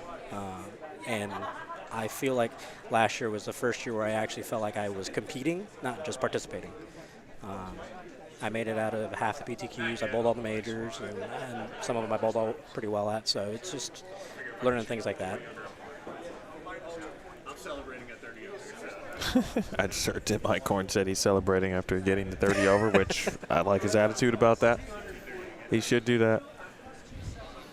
What advice would you give to someone who was in your position, and whether they, I guess, went to college or went straight from college, and or went the route you did? What advice would you give? And maybe it's different for each of those players as I kind of described. I think the biggest thing that we can kind of take away, that I took away from it, is having that open conversation where, like, I thought I was really good at what I did. And it wasn't because I was educated, it was because it was instinct. And I think that's one of the things that for me, I'm not a very high rev power player. You have to be smarter. So you have to educate yourself on the type of flame machines, what type of oil are we using, do balls react certain ways when you use these types of oils. You got to get good at the urethane ball. Unfortunately, that's just the animal of what we deal with. It's been a constant battle. It's going to be a constant battle, but you have to figure out how to make it useful in your repertoire. Because, you're looking at it now. Like, most of the people that are in this number used it for half your block. Yeah, a good period of the time, right? The biggest thing, if you're coming out, is, and this is one thing that I have appreciated the more that I've done it, because now that I'm around them more, we mingle more, is you have to admire how good these guys actually are. Simo, week in, week out. Frankie, week in, week out. These are bowlers like that are just really good bowlers. You don't realize how good they are until they do it every week. And it's that appreciation of, you pay your dues. You're going to take it on the chin, and you're going to have to learn how to do it, or do it the right way. And just kind of growing and soaking up all that knowledge. And I think that's the biggest thing that you have to do, especially if you're going to do it, is you have to dive in. It's going to be the 10-week sprint or whatever it is, but you have to be there, watch the balls go down the lane and see what works and what doesn't. What are these guys doing that's different than what you do that's making them successful. That's good stuff right there from Dallas Leon. We're going to hang out and try to wait till the final Game 6 standings are updated. So if you got a question, folks who are still hanging around and waiting for the final numbers, feel free to drop those in. Dallas, you got a few more minutes, or do you need to depart? No. Okay. You need another swig, or are you good? I'm good. I was one a day. All right. That 44 ounces of soda is flowing right through. Yeah. It's a trough. Schlemer, I'm assuming you, obviously everybody's journey is different, but you've seen it from the different angle of it, right? Mm-hmm. You've seen players like Dallas come out, and then you try to help them along the journey. Correct. I assume you would echo some of those things. And absolutely. What would you add to that from your perspective? Exactly what you and I kind of talked about. I believe it might have been on air or off air. About what you actually do really well, right? Right. Yep. And the mindset changed on tour, because going back to my original tour days on the ladies tour, and then as it morphed into the men's tour, in 2001 when the new regime started, it was a deal of you had more chances, right? And so way back when, there was a time when the PBA tour was 32 weeks long, right? So you got really good at what you did, and the weeks that they gave it to you, you took full advantage, and you pressed to make a show, and you did what you did. Because, you think about the journeymen that made careers out of it. Ryan Schaefer, Tim Chris, Tommy DeLuch Jr., guys that were never household names per se. They were guys that, man, when they had their week, they took advantage of it, and they won a couple times here and there, and it would balance out over the course of time because they'd find a way to compete, right? Then as things transformed, as it spun forward into the early 2000s, and we went to I want to say in my early days we were down less than 20. We were a couple of years at like 18 events. So now you had 18 weeks, and again, some of the guys on tour, I told Emil this story, right? There'd be times where I could walk through and practice, and some of my guys would be like, "Hey man, don't worry about me. I've got no chance this week, right? Like I just know my ball roll to match up." And then those same guys, like the next week, I walk through and I'm like, "Hey, I'm good. We're going to figure out what we're going to do on the show." Like we're 15 minutes into practice session, not even throwing a ball in qualifying yet. And it was just the confidence that those guys knew that, I've got my look this week. Fast forward to now, obviously EJ's on the run that EJ's on. And like you talked about, Belmo had his run. All the greats have their stretch, their run. Man, you guys, like coming up this next year, 10 weeks. Like you have to be really good at more than one thing because you only got 10 weeks to crack at it. And yeah, you got to do what you do, your A game really good, and your B game has to be really good. And I don't necessarily go to a C game, but like you said, navigating and understanding, okay, can I get close? Because at the same time, in that 10-week window, you want to catch a check. Yep. You want to give yourself a chance, right? You don't want to go, oh, hey, I lost money, 8 out of 12 weeks, and hope that the 2 weeks you do have it, it's a major, and it offsets the cost of everything. You have to look at it as, man, if I can, as you said, I can't even say grind out, right? It's raising, like you said, I was good at this and that, but then it's, man, these guys are really good on a really consistent basis, right? And you've got a handful, and obviously Tommy Jones is in that window. Some of the old guys, Rash, Bill O'Neill, some of the older, the 40-somethings, right? Belmo's now in that spot. But now you got a good chunk of the late 30-somethings. Man, those guys are like, man, every time I'm like, okay, it's a check every time. Like, I want to be, you're like, I have to be that guy. And I think it's just a product of the environment of when you come out of college bowling or whatever the type of world you go into, even regionals, right? You've traveled around a lot. You're good at grinding. Like you said, man, I'm maybe not going to strike enough with them, but man, I'm going to fill frames and pick spares, take my chances. Yeah. There's a lot of people who don't have that mentality. And so it's kudos to you because that's something that is different because a lot of the younger generation, they don't look at it that way. They're like, and we've talked about it, change balls, change the balls, change the balls. Why are you changing balls? Why are you doing this? Why are you doing that? It's because you're trying to get the ball to lay here and get to that at 45 feet. Mm-hmm. And then you go, well, no, I just need to strike. Right, there's no thought process behind it. And like you said, the 3-year window, that is adequate, right? Because I can tell you the story of Chris Prather. And I don't know if I want you to talk to him, but I can tell you guys at home, right? Prather, we had that conversation. He got to the point in his career, right before things clicked, he was walking away from tour. He was done. He had that look in the mirror. He's like, I can't do this anymore. Like, it just does not make sense. I cannot compete.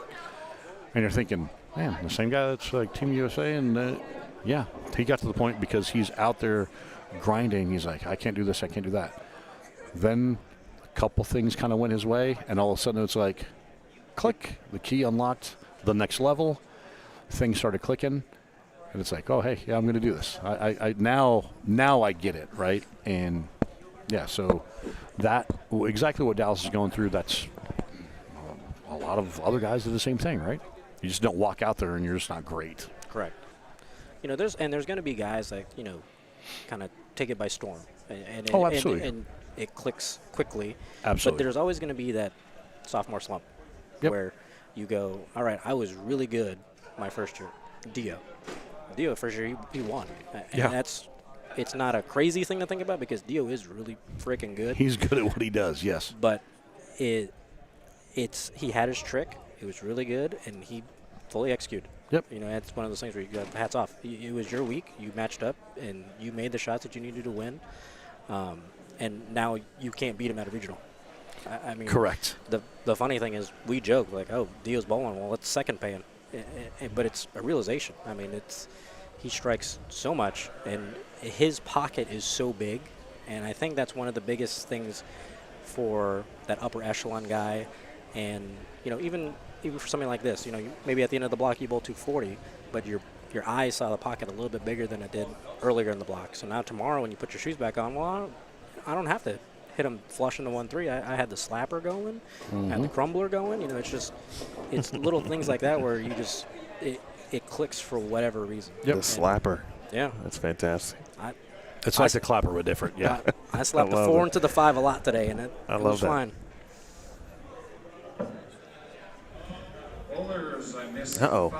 Still missing scores, of course.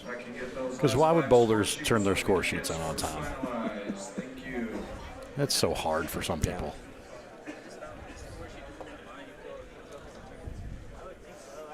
Well, there's a couple of them that are like Dwight Burns' score sheet's important. He's got a good number? He was at 942 after the game to go. After 5. No, they're trickling in. Dallas Leon, that's Roto Schlemer on camera. I'm over here in the cut, chilling. We're not ready to take entries yet for the 6 p.m. squad. Give us a few minutes. 6 p.m. is coming up. We will announce. And, of course, a ton of re-entries you certainly would imagine. And then the Desperado will take place after the 6 o'clock this evening. That'll be a 1 in 8 ratio. So for every 8 players, it will take 1 person to the main field. Okay. If there happens to be a tie for that last spot, whatever it may be, there would be a 9th and 10th frame roll-off in said Desperado. That's important because anytime I'm with Theo, there tends to be ties anytime he's around a Desperado. So ties is Theo's middle name? Yes. The first couple of Cactus Classic events, there was a tie every year. Really? Yes. Wow. Yes. We didn't have one this year. But that's the Theo's around if he's running the tournament. And then there's Desperado involved. Might as well just prepare yourself for the tie. All right. Which that one's the ultimate Desperado. 1 in 8. Yes. And a roll off. Desperado. Well, we got a good few folks still listening and hanging out.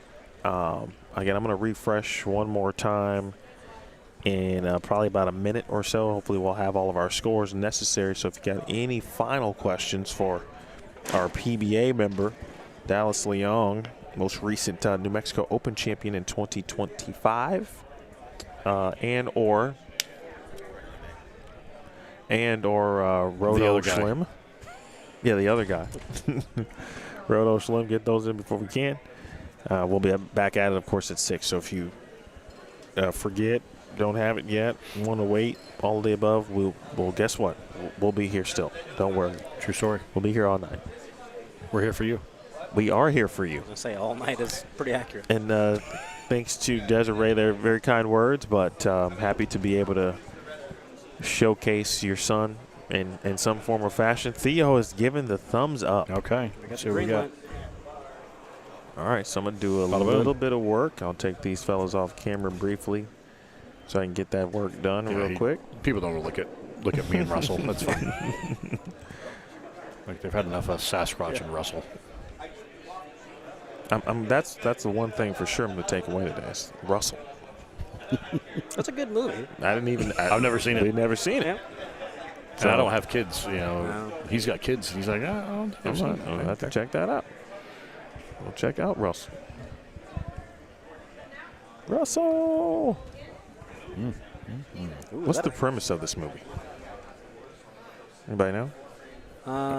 Up, right? Yeah. Older couple. Have you seen it? Centers around an older I mean, it's probably been 8 years. Okay. So I'm giving you a really bad Spark Note version of this. Older couple, wife passes away, kind of a cringy, crabby old man, and this young kid named Russell, who's a Boy Scout, knocks on his door. Wilderness explorers, and kind of softens up his heart a little bit. And it's one of those soul-touching Disney movies. All right, there you go. Troy Blickenstaff, plus 19. Whoa. Kyle Troop, how about that? Plus 2. Now, Kyle, you can remove Erase. him from this because he locked up a spot way back on squad 2 on Thursday. All right, he's actually still leading the tournament. Yeah. Plus 137. Yeah, but all those drop tomorrow. Correct. But just for the people of the context, so they know they can remove Kyle. Heshawn ended up even.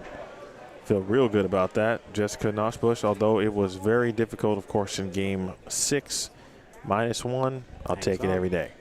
Riley Woodard, he grinded the last game 2, -14. Josh Kennedy, -16.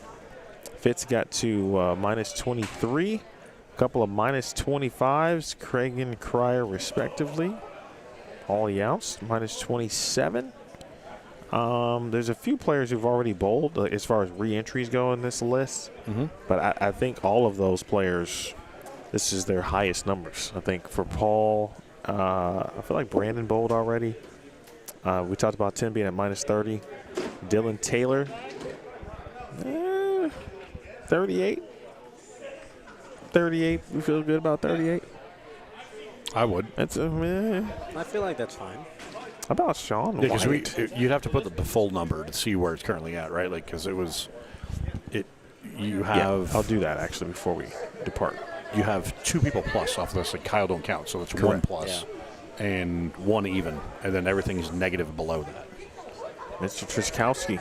All right, so here's my desperado item I was talking about earlier, right? Okay. He goes 221, 258 the last 2. Yeah. If this number, or if he decides to bowl the desperado, assuming he bowls again, because I think this might have been his first squad, I don't remember. But anyway, let's say he bowls the desperado. It's after a 6-game block. I would feel really good about that if I were him. Yeah, I'd be jumping in on that.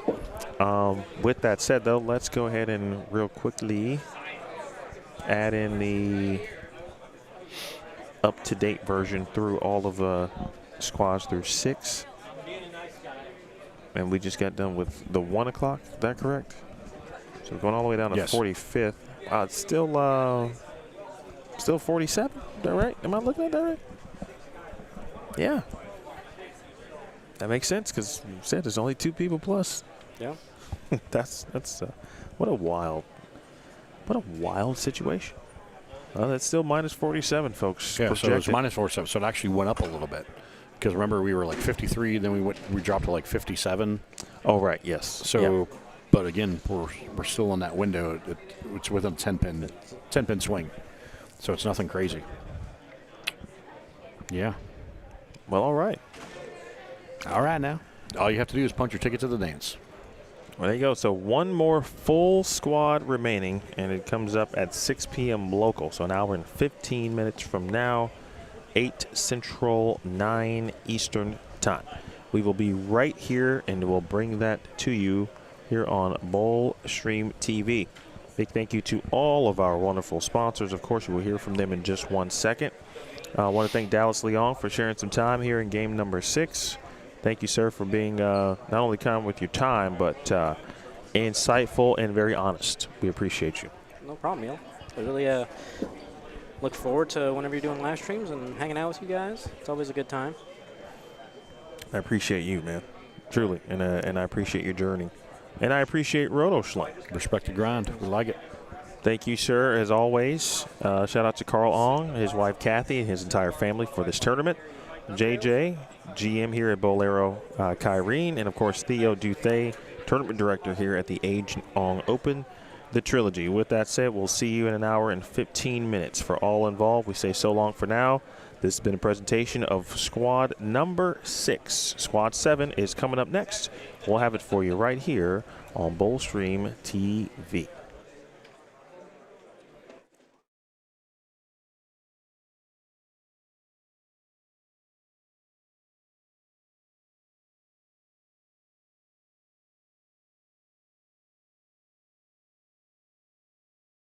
Welcome to the Agent Ong Open 3, the Trilogy, broadcasting live from Bowlero Kyrene in Chandler, Arizona, live worldwide on Bowl Stream TV.